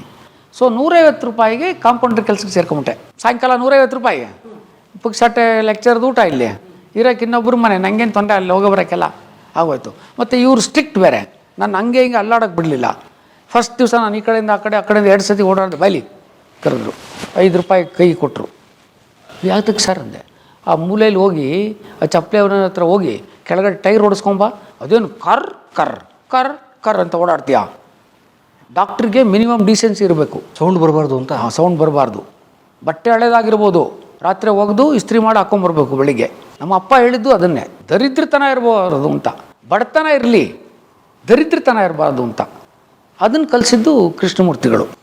ಈ was embodiment of discipline and character. Embodiment of discipline and character ಅದು ನನ್ನನ್ನು ಮೋಲ್ಡ್ ಮಾಡ್ತು. ನನಗಂಥ ಅಪ್ಪ, ಇಂಥ ಗುರು, ಇವೆರಡು ನನ್ನನ್ನು ಒಂದು ಅರ್ಧ ಬಿಗಿ ಮಾಡಿಬಿಡ್ತು. ನಾನು ಬೇಕು ಅಂದರೂ ದಾರಿ ಬಿಟ್ಟು ಹೋಗೋಕ್ಕಾಗ್ದಂಗೆ ಮಾಡಿಬಿಡ್ತು. ಈ ಕೊಲೆ ಮಾಡಿದವ್ರನ್ನೆಲ್ಲವ ಒಂದು ಇಂಟ್ರ್ಯೂ ಮಾಡ್ತಾ ಇರ್ತಾರೆ ಟಿ ವಿಯವರು, ಇವರೆಲ್ಲ ನೀವು ಕೇಳಿರಬೇಕು. ಕೊಲೆ ಮಾಡಿದವ್ರು ಹ್ಞೂ ಮತ್ತೆ ಅಲ್ವಾ, ಅವರೇ ತಾನೇ ದೊಡ್ಡವರು, ಫ್ರಂಟ್ ಪೇಜಲ್ಲಿ ಬರ್ಬೋದು. ನನ್ನಂತ 40 ವರ್ಷ ಆಗಬೇಕು ಫ್ರಂಟ್ ಪೇಜಲ್ಲಿ ಬರೋಕ್ಕೆ. ಸೊ ಅವ್ನು ಕೇಳ್ತಾರೆ ಒಂದು ಪ್ರಶ್ನೆಯ, ನೀವೇ ನಾನು ನಿಜವಾಗ್ಲೂ ಕೊಲೆ ಮಾಡಿದ್ದು ಅಂತ. ಅದಕ್ಕೆ ಅವ್ನು ರೆಡಿಮೇಡ್ ಆನ್ಸರ್ ಹೇಳ್ತಾನೆ, ನಾನು ನಿಜವಾದ ಕೊಲೆಗಾರ ಅಲ್ಲ, ಪರಿಸ್ಥಿತಿ ನನ್ನ ಹಂಗೆ ಮಾಡಿಬಿಡ್ತು. ನಾನು ಇಲ್ಲದೇ ಇರ್ಬೇಕಾದ್ರೆ ನನ್ನ ಹೆಂಡ್ತಿನ ಬಗ್ಗಿ ನೋಡ್ತಾ ಇದ್ದ ನನ್ನ ಮಗ, ಬಿಟ್ಟೆ ಒಂದು ಸತ್ತೋಗ್ಬಿಟ್ಟ. ನಾನು ಕೊಲೆ ಮಾಡಬೇಕು ಅಂತ ಮಾಡಲಿಲ್ಲ, ಪರಿಸ್ಥಿತಿ ನನ್ನ ಹಂಗೆ ಮಾಡ್ತು. ಪರಿಸ್ಥಿತಿ ಒತ್ತಡದಿಂದ ಕೊಲೆಗಾರ ಆದೆ.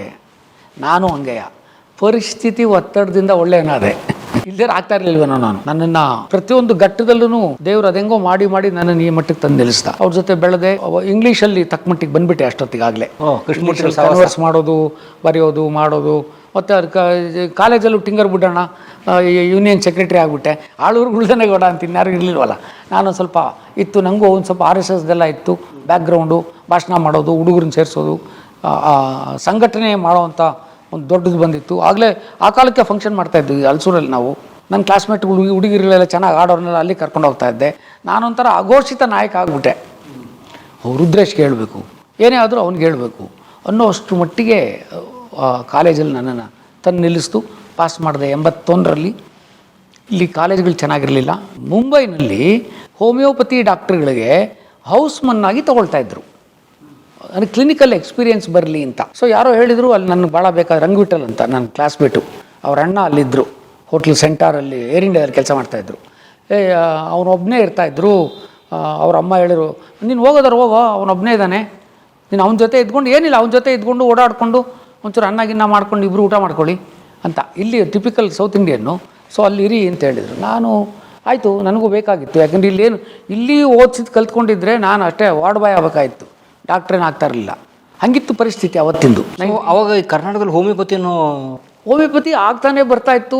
ಗೌರ್ಮೆಂಟ್ ಕಾಲೇಜ್ಗಳಿರಲಿಲ್ಲ, ಒಳ್ಳೆ ಲೆಕ್ಚರರ್ಸ್ ಇರಲಿಲ್ಲ, ಸರ್ಟಿಫಿಕೇಟ್ಗೆ ಅಂತ ಒಂದು ಕಾಲೇಜು, ಪೇಷಂಟಿನ ಲೈವ್. ನಾನು ಅಶ್ವಿನಿ ಹೋಮಿಯೋ ಕ್ಲಿನಿಕಲ್ಲಿ ನನ್ನ ಕಾಲೇಜಲ್ಲಿ ನನಗೆ ಯಾಕೆ ಇಂಪಾರ್ಟೆನ್ಸು, ಲೆಕ್ಚರರ್ಸ್ ಜೊತೆ ಇಂಪಾರ್ಟೆನ್ಸ್ ಹೋಮಿಯೋಪತಿಲೂ ಬರೋಕ್ಕೆ ಶುರುವಾಯಿತು ಅಂದರೆ, ನಾನೊಂದು ಪಕ್ಕಾ ಹೋಮಿಯೋಪತಿ ಕ್ಲಿನಿಕಲ್ಲಿ ಅಸಿಸ್ಟೆಂಟಾಗಿ ಕೆಲಸ ಮಾಡ್ತಾಯಿದ್ದೆ. ಇಲ್ಲಿ ಬಂದಿರೋ ಕೇಸೆಲ್ಲ ಬಂದು ಇಲ್ಲಿ ಇವ್ರ ಹತ್ರ ಪುಂಗಿ ಊದ್ತಾ ಇದ್ದೆ, ಗೊತ್ತಾ ಹಂಗೆ ಹಂಗೆ ಅನ್ನೋರು ಅಲ್ಲೇ ಅವ್ರು ಬರೀತೀರಿ. ಹಾಂ, ಇವರಿಗೆ ನಮ್ಮ ಭಾಷೆಗೆ ನೋಡಿ ಇವ್ನು ಕಾಲೇಜಲ್ಲಿ ಓದ್ತಾ ಇದ್ದಾನೆ, ರೆಜಿಮೆಂಟಲ್ಲಿ ಓದಲಿ ಒಂದು ಸ್ವಲ್ಪ ಓದ್ಕೊಂಬರ್ತಾನೆ, ಇವ್ನು ಇನ್ನೂ ನನಗಿಂತ ಚೆನ್ನಾಗ್ತಾನೆ ಅನ್ನೋ ನಂಬಿಕೆ ಅವರಿಗೆ. ಸೊ ಇವೆರಡೂ ಸೇರಿಕೊಳ್ತು ನನಗೆ. ಸೊ ಅಂಥದ್ದು ಈ ಕ್ಲಿನಿಕ್ಕು ಅದನ್ನು ಹೇಳ್ಕೊಡ್ತು ನನಗೆ. ಕ್ಲಿನಿಕಲ್ ಎಕ್ಸ್ಪೀರಿಯೆನ್ಸ್ ಇತ್ತು, ಹಾಸ್ಪಿಟ್ಲ್ ಎಕ್ಸ್ಪೀರಿಯೆನ್ಸ್ ಇರಲಿಲ್ಲ. ಇವತ್ತೇನಾದರೂ ನಾನು ಈ ಮಟ್ಟಿಗೆ ಬಂದಿದ್ದರೆ ನನ್ನ ಪ್ರಾಕ್ಟೀಸಲ್ಲಿ, ನನ್ನ ಹತ್ರ 20% practice allopathy doctors, English doctors, ಅವ್ರ ಮನೆಯವರು, ಅವ್ರ ನೆಂಟರು, ಅವ್ರು ಸಂಬಂಧಪಟ್ಟವರು, ಅವ್ರು ಕಳಿಸ್ದವ್ರದ್ದೇ ಇರುತ್ತೆ. ಇವತ್ತು ನಾನು ಆ ಮಟ್ಟಿಗೆ ಬೆಳಿಬೇಕಾದ್ರೆ ಕಾರಣ, ನಾನು ಆ ಮುಂಬೈನ ಖ್ಯಾತ ಅಲೋಪತಿ ಆಸ್ಪತ್ರೆಯಲ್ಲಿ 2 ವರ್ಷ RMO ಆಗಿ ಕೆಲಸ ಮಾಡಿದೆ. ಹೌಸ್ಮನ್ನು, ಸೀನಿಯರ್ ಹೌಸ್ಮನ್ನು ಹಾಸ್ಪಿಟ್ಲಲ್ಲಿ ಕೆಲಸ ಮಾಡಿದೆ. ಅದ್ಭುತವಾಗಿತ್ತು. ಅಲ್ಲಿ ಮೊದಲು 3 ತಿಂಗಳು ನನಗೆ ಇಲ್ಲಿ ಇಂಗ್ಲೀಷ್ ಕಲಿಬೇಕಾದ್ರೆ ಏನೇನು ಕರ್ಮ ಆಗಿತ್ತು ಈ ಊರಿಗೆ ಬಂದು ಕಾಲೇಜಿಗೆ. ಇಲ್ಲಿಂದ ಬಾಂಬೆಗೆ ಹೋಗೋದು ಅಂದ್ರೆ ಸುಮ್ಮನೆನಾ? ಅವನು ಆ ಕಾಲದಲ್ಲೇ ಅಮೆರಿಕಾಗೆ ಹೋದಷ್ಟು ಲೆಕ್ಕ. ಟ್ರೈನಾಗಿ ಹೋಗಬೇಕು, ಅದುವೇ ನ್ಯಾರೋ ಗೇಜ್ ಟ್ರೈನು, ಅದು ಹಿಡ್ಕೊಂಡು ಮೀರಜ್ಗೆ ಹೋಗಿ ಬದಲಾಯಿಸ್ಬೇಕು ಬ್ರಾಡ್ ಗೇಜ್ಗೆ, ಅದು ತೊಗೊಂಡೋಗಿ ದಾದರ ನಿಲ್ಲಿಸ್ತಾನೆ. ಹಾಗೆ ಕತೆ ಅದು. ಬಾಂಬೆಗೆ ಹೋಗ್ಬಂದ ಅಂದರೆ ರಿಯಲ್ ಫಾರಿನ್ ರಿಟೈರ್ಡ್ ಅಂತ, ನಮ್ಮ ಹುಡುಗರಲ್ಲೆಲ್ಲ ಹಂಗೆ. ಬಟ್ ಬಾಂಬೆ ನನಗೆ ಬದುಕೋದನ್ನು ಭಾಳ ಚೆನ್ನಾಗಿ ಕಲಿಸ್ತು. ಅಲ್ಲಿ ಜನರ ಜಾಗೃತಿ, ಅಲ್ಲಿ ಜನರ ಹ್ಯುಮ್ಯಾನಿಟಿ, ಕೇರ್ ಮಾಡೋದು, ಜಾತಿ ಮತ ಪಂಥಗಳನ್ನು ಹೊರತುಪಡಿಸಿ ಒಂದೇ ಒಂದು ಪ್ಲ್ಯಾಟ್ಫಾರ್ಮಲ್ಲಿ ನಿಂತ್ಕೊಂಡು ಕೆಲಸ ಮಾಡೋವಂಥದ್ದು. ಯಾವನಾರೋ ಆಗಲಿ ಅವನಿಗೆ ಕಾಮ್ ಕಾ ಬಾತ್ ಕರೋ ಅಂತ ಕೆಲಸ ಹುಡ್ಕೊಂಡು ದಿವಸ ಹೋಗ್ತಾಯಿದ್ದೆ ಆಸ್ಪತ್ರೆಗಳಿಗೆ. ಈಗ ನನಗೆಲ್ಲ ಕರೀತಾ ಇರಲಿಲ್ಲ. ಹೋಗೋದು ಆಸ್ಪತ್ರೆಯಲ್ಲಿ ಕೆಲಸ ಇದೆ ಅಂದರೆ ಮಾಡೋದು. ಒಂದು ದಿವಸ ಮರಿನ್ ಲೈನ್ಸ್ ಬಿಟ್ಟು ಪಕ್ಕದ ರೋಡಲ್ಲಿ ಹೋಗ್ತಾಯಿದ್ದೆ, ಹರಿಕಿಶನ್ ದಾಸ್ ಹಾಸ್ಪಿಟ್ಲ್ ಅಂತ, ಅಲ್ಲಿಗೆ ಹೋಗಬೇಕಾಗಿತ್ತು. ನಾನು ಫುಟ್ಪಾತ್ ನಿಂತ್ಕೊಂಡು, ಭಯ್ಯ ಹರಿಕಿಶನ್ ದಾಸ್ ಆಸ್ಪತ್ರೆ ಕಿಧರ್ ಹೈ ಅಂದೆ. जा रहे रे मालूम नहीं, मरने को टाइम नहीं है, आता इधर अंದ. ಸರಿ ಬಿಟ್ಟೆ. ಇನ್ನೊಬ್ಬನ ಹತ್ರ ಹೋಗೆ, ಅವನು ಹಂಗೆ ಅಂದ, ಮಾಲೂಮ್ नहीं. ಕತ್ತೆತ್ತು ನೋಡ್ತೀನಿ, ಅಲ್ಲೇ ಇದೆ ಹರಿಕಿಶನ್ ದಾಸು. ಈ ಬೆಂಗಳೂರಿನವ್ರು ಕತ್ತೆತ್ತದೇ ಗೊತ್ತಿರಲಿಲ್ವಲ್ಲ. ಬಾಂಬೆಗೆ ಹೋದ್ಮೇಲೆ ತಾನೇ ಮಲ್ಟಿ ಸ್ಟೋರಿ ಇಡೋ, 18ನೇ ಮಾಡಿಲ್ ಬಿಲ್ಡಿಂಗು, 20ನೇ ಮಾಡಿಲ್ ಇದು ಆ ಕಾಲದಲ್ಲೇ ಇದ್ದಿದ್ದು. ಬಾಂಬೆಲಿ ಮಾತ್ರ, ಇಲ್ಲೆಲ್ಲ ಎಲ್ಲಿದ್ದು ಮನೆಗಳು ಆ ಥರದ್ದು. ನಾವೆಲ್ಲ ಕತ್ತೆತ್ತೇ ಗೊತ್ತಿರಲಿಲ್ಲ. ಬಾಂಬೆಗೆ ಹೋದ್ಮೇಲೆ ಕತ್ತೆತ್ತು ಕಲ್ತಿದ್ದು. ಕತ್ತೆತ್ತು ನೋಡ್ತೀನಿ, ಹರಿಕಿಶನ್ ದಾಸ್ ಅಲ್ಲೇ ಇದೆ ಎದುರುಗಡೆ. ಅಂದರೆ ಅಷ್ಟರ ಮಟ್ಟಿಗಿತ್ತು ಅಲ್ಲಿ ಹಾಸ್ಪಿಟ್ಲಲ್ಲಿ. ನಾನು ಬಚಾಸ್ ಹಾಸ್ಪಿಟ್ಲ್ ಅಂತ, ಭಾರತದ ಅತ್ಯುತ್ತಮ ಡಾಕ್ಟ್ರುಗಳು, ಸರ್ಜನ್ಗಳು, ಎಲ್ಲ ಥರದವರು ಕೂಡ ಅಲ್ಲಿ ಆ ಆಸ್ಪತ್ರೆಯಲ್ಲಿ ಕೆಲಸ ಮಾಡ್ತಾಯಿದ್ರು. ಅದು ಬ್ರೀಚ್ ಕ್ಯಾಂಡಿ ಮತ್ತು ಜಸ್ಲೋಕ್ ಆಸ್ಪತ್ರೆಯ ಟ್ರಿಬ್ಯೂಟ್ರಿ ಹಾಸ್ಪಿಟ್ಲ್ ಅದು. ಅಂದರೆ ಅಲ್ಲಿಯವರು ರಿಚ್ ಪೇಷಂಟ್ಸನ್ನು ಪ್ರೈವೇಟಾಗಿ ಇಲ್ಲಿ ಕರ್ಕೊಂಬರೋರು. ಅಮಿತಾಬ್ ಬಚ್ಚನ್ ಮನೆಯವರು ಇರ್ಬೋದು, ಪರ್ವೀನ್ ಬಾಬಿ ಇರ್ಬೋದು, ಸ್ಮಿತಾ ಪಾಟೀಲು, ವಸಂತ್ ದೇಸಾಯಿ, ಗಾಡ್ರೇಜ್ ಮನೆಯವರು, ಹಾಜಿ ಮಸ್ತಾನು, ಯಾರ್ಯಾರು ನೋಡಲಿಲ್ಲ ಆ ಕಾಲದಲ್ಲೇನೇ ಏರ್ಲೈನ್ಸ್ನವರು, ಇವರೆಲ್ಲ ಅಲ್ಲಿ ಬರ್ತಾಯಿದ್ರು. ಮತ್ತು ನಾನು ಕಲ್ತಿದ್ದ ಅಲ್ಲಿ ಫಸ್ಟು 3 ಮಂತ್ ಒಂದು ಹಾಸ್ಪಿಟ್ಲ್ ಹೆಂಗೆ ಕೆಲಸ ಮಾಡುತ್ತೆ ಅಂತ ಅಲ್ಲಿ ಸಿಸ್ಟರ್ಸ್ ಹೇಳ್ಕೊಟ್ರು ನನಗೆ. ನಂಗೆ ಗೊತ್ತಿರಲಿಲ್ಲ. ವಾಶಪ್ ತಂದ್ಲು, ನಾನೆಲ್ಲ ಊಟ ಮಾಡಿ ಕೈ ತೊಳ್ಕೊತಾರಲ್ಲ ಹಂಗೆ ಅಂದ್ಕೊಂಡೆ. ಕಿಧರ್ ಸೆ ಚಲೆ ಆ ಜಾತ ಯಾರು ಅಂದರೆ ಕೈ ತೊಳ್ಕೊಳ್ಳೋದು ಹೆಂಗೆ, ವಾಶಪ್ ಮಾಡೋದು ಹೆಂಗೆ, ಸೆಪ್ಟಿಕ್ ಕಂಡೀಷನ್ಸ್ ಹೆಂಗೆ ಮಾಡಬೇಕು, ನೀರು ಎಲ್ಲಿಂದ ಎಲ್ಲಿಗೆ ಹರಿದು ಹೋಗಬೇಕು, ಹೆಂಗೆ ಒರೆಸ್ಕೋಬೇಕು, ಹೇಗೆ ಏನನ್ನೂ ಮುಟ್ತೆ ಹೋಗಿ ಆಪ್ರೇಷನ್ ಸ್ಪಾಟ್, ಸೆಪ್ಟಿಕ್ ಕಂಡೀಷನ್ಸ್ ಹೇಳ್ಕೊಟ್ಟವರೇ ನರ್ಸ್ಗಳು. ಒಂದು ಹಾಸ್ಪಿಟ್ಲನ್ನು ಹೆಂಗೆ ಮಾಡಬೇಕು, ಟ್ರಿಪ್ಸ್ ಹೆಂಗೆ ಹಾಕಬೇಕು, ವೇನ್ಸಿಗೆ ಹೆಂಗೆ ಹಾಕಬೇಕು, ಯಾವ ಕೇಸಲ್ಲಿ ಹೆಂಗೆ ನಡ್ಕೋಬೇಕು, ಯಾವ್ಯಾವ ಸೀನಿಯರ್ ಹೆಂಗೆ ಮೆಂಟ್ಯಾಲಿಟಿ ಇರುತ್ತೆ, ಯಾರ್ಯಾರ ಹತ್ರ ಹೆಂಗೆ ಬಿಹೇವ್ ಮಾಡಬೇಕು, ಎಲ್ಲ ಕಲ್ತ್ಬಿಟ್ಟೆ 1 ವರ್ಷದಲ್ಲಿ. Full practical. 1 ವರ್ಷದಲ್ಲಿ. ಇನ್ನೊಂದು ವರ್ಷ ಅಲ್ಲೂ ದಾದಾಗಿರಿನೇ. ನಾನು ಡ್ಯೂಟಿಲಿದ್ದೆ, chief justice supreme court justice Bhagwati ಅಂತ, ಅವ್ರ ತಾಯಿನ ಅಡ್ಮಿಟ್ ಮಾಡಿದ್ರಲ್ಲಿ. ಅವಳು ಕೋಮಾದಲ್ಲೇ ಇದ್ಲು. ಸಿಸ್ಟ್ರ್ ಬಂದು ಹೇಳಿದ್ಲು, ಮರ್ಗಯ ಅಂತ. ಕೋಮಾದಲ್ಲಿದ್ದವನು ಯಾವಾಗ ಮರ್ಗಯ ಯಾವನಿಗೆ ಗೊತ್ತು. ಸೊ ಡಿಕ್ಲೇರ್ ಮಾಡೋದಾ ಅಂದೆ. ಟ್ಯಾರೋ ಒಂದು ಹೋಗಿ ನೋಡಿದ್ರೆ ಸತ್ತೋಗಿದ್ಲು, ಏನೂ ಇರಲಿಲ್ಲ. ಸತ್ತೋಗಿದ್ದಾಳೆ ಅಂದ್ಬಿಟ್ಟೆ. ತಗೊಳಪ್ಪ, ಇನ್ನು 15 ನಿಮಿಷಕ್ಕೆ ಬಾಂಬೆ ಹೈಕೋರ್ಟಿನ judge, solicitor general, justice Satyavati 5 ಜನ ಬಂದ್ಬಿಟ್ರು ಆಸ್ಪತ್ರೆಗೆ. ಹೌಸ್ ದ ಡಾಕ್ಟರ್ ಕಿಧರ್ ಹೈ ಬುಲಾವ್ ಡಾಕ್ಟರ್, ಡೆತ್ ಡಿಕ್ಲೇರ್ ಕರ್ತಾ ಕ್ಯಾ? ಅಲ್ರಿ, ನಾನು ಓದಿರೋದು ಹೋಮಿಯೋಪತಿ, ಮಾಡ್ತಾ ಇರೋದು ಅಲೋಪತಿ ಆಸ್ಪತ್ರೆಯಲ್ಲಿ ಕೆಲಸ. Certificate chief justice of India ಮದರ್ಗೆ ಕೊಡಬೇಕು. ಅವನು ನನ್ನಂಥ ಪರಿಸ್ಥಿತಿ ಯಾವನಿಗೆ ಬೇಕು, ಯಾವನಿಗೆ ಬೇಡ. ಕೊಟ್ಟರೆ ಅಕಸ್ಮಾತ್ ಈ ಕೋಮಾದಲ್ಲಿರೋ ಪೇಷಂಟ್ಸು ಡೆತ್ತನ್ನು ಡಿಕ್ಲೇರ್ ಮಾಡೋದು ಭಾಳ ಕಷ್ಟ. ನಾನು ಚೀಫ್ ಹೌದು ಯಾವಾಗ ಸತ್ತ ಅಂತ ಗೊತ್ತಾಗಲ್ಲ. ಚೀಫಿಗೆ ಫೋನ್ ಮಾಡಿದೆ, नहीं दिख रहा तू फिक्र क्यों करते हो? नहीं सर वो मर गई बोलते हैं सिस्टर, ये 5 दिन से वो ऐसे ही नहीं. ಅವಾಗೆಲ್ಲ ಸಿಂಪಲ್ ಕ್ಲಿನಿಕಲ್ ಟೆಸ್ಟ್ಗಳಿತ್ತು. ಹತ್ತಿನ ಸಣ್ಣ ಮಾಡ್ಕೊಂಡು ಮೂಗು ಹತ್ರ ಇಡಿ, 3 ನಿಮಿಷ ಆದರೂ ಅದು ಅಲ್ಲಾಡ್ದವರೇ ಸತಿಯಾರೆ ಅಂತ, ಉಸಿರಾಡ್ತಾ ಇಲ್ಲ ಅಂತ, ಎಲ್ಲ ಹಿಂಗೆ ಎಲ್ಲ ಒಂದೊಂದು ಎಲ್ಲ ಹೇಳ್ಕೊಟ್ರು. ಎಲ್ಲ ನೋಟ್ ಮಾಡಿಕೊಂಡೆ, ಇದು ಯಾವುದೂ ಇಲ್ಲ. Hence I declare the patient is dead.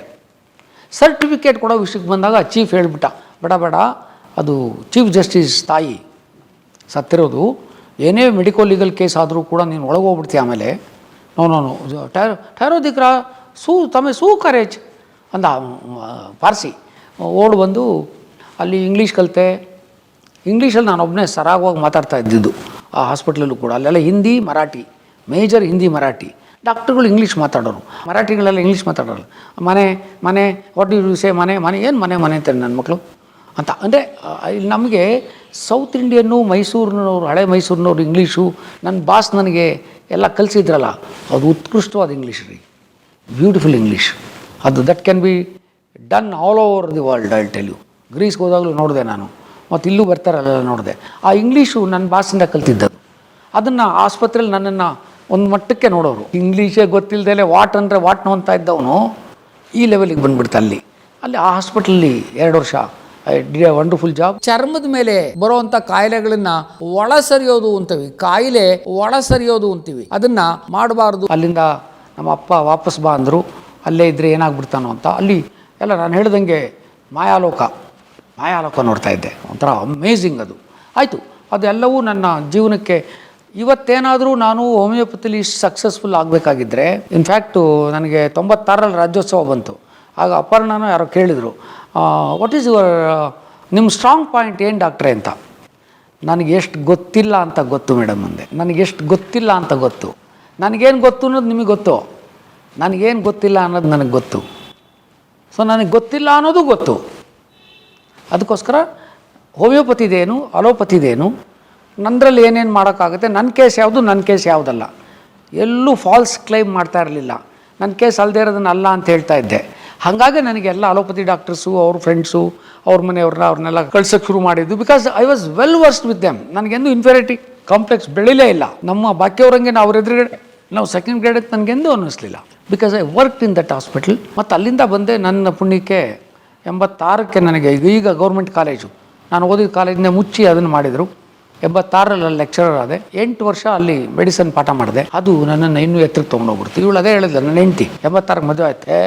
ರಾತ್ರಿ ಮನೆಗೆ ಬಂದು ಕೂತ್ಬಿಡ್ತೀರಾ ಒಳ್ಳೆ 8 ಪುಸ್ತಕ ಇಟ್ಕೊಂಡು, ಒಂದು ನೋಟ್ಸ್ ಇಟ್ಕೊಂಡು, ಡಿಕ್ಷನರಿ ಇಟ್ಕೊಂಡು, ನಾಳೆ ಏನು ಪಾಠ ಮಾಡಬೇಕು ಅದಕ್ಕೆ ಪಕ್ಕ ಆಗೋಗ್ತಾ ಇದ್ದೆ. So the dictum is you learn while you teach ಅಂತ ಒಂದು ಗಾದೆ. ನೀನು ಟೀಚ್ ಮಾಡುವಾಗ, ನಾನು ಸ್ಟೂಡೆಂಟಾಗಿ ಕಲ್ತಿದ್ದಕ್ಕಿಂತ ಟೀಚ್ ಮಾಡುವಾಗ ಕಲ್ತಿದ್ದು ಜಾಸ್ತಿ ಆಯಿತು. ನನ್ನ ಹುಡುಗರು ಎಷ್ಟು ಕಲ್ತರೋ ಬಿಟ್ಟರೋ ಗೊತ್ತಿಲ್ಲ. ಆ 8 ವರ್ಷದಲ್ಲಿ ನನ್ನನ್ನು ನನ್ನ ಸಬ್ಜೆಕ್ಟಲ್ಲಿ ಪರ್ಫೆಕ್ಟ್ ಮಾಡಿಬಿಡ್ತು. First time in the history 90 ಅಷ್ಟೊತ್ತಿಗೆ ನಾನು ಆ ಕಾಲಕ್ಕೆ ಪ್ರೀಮಿಯರ್ ಡೈಲಿ ಆದ ಪ್ರಜಾವಾಣಿಯಲ್ಲಿ ಒಂದು ಅಂಕಣ, 12 ವಾರ ಒಂದು ಅಂಕಣ ಬರೆಯೋ ಮಟ್ಟಕ್ಕೆ ಬಂದೆ. ಅದರಲ್ಲಿ ನಾನು ಚಿಕ್ಕಂದಿನಿಂದ ಪಟ್ಟ ಕಷ್ಟ, ಜೀವನದಲ್ಲಿ ಕಲಿತ ಕಾಟ, ಬದುಕು ನನಗೆ ಕಲಿಸಿದ ಪಾಠ.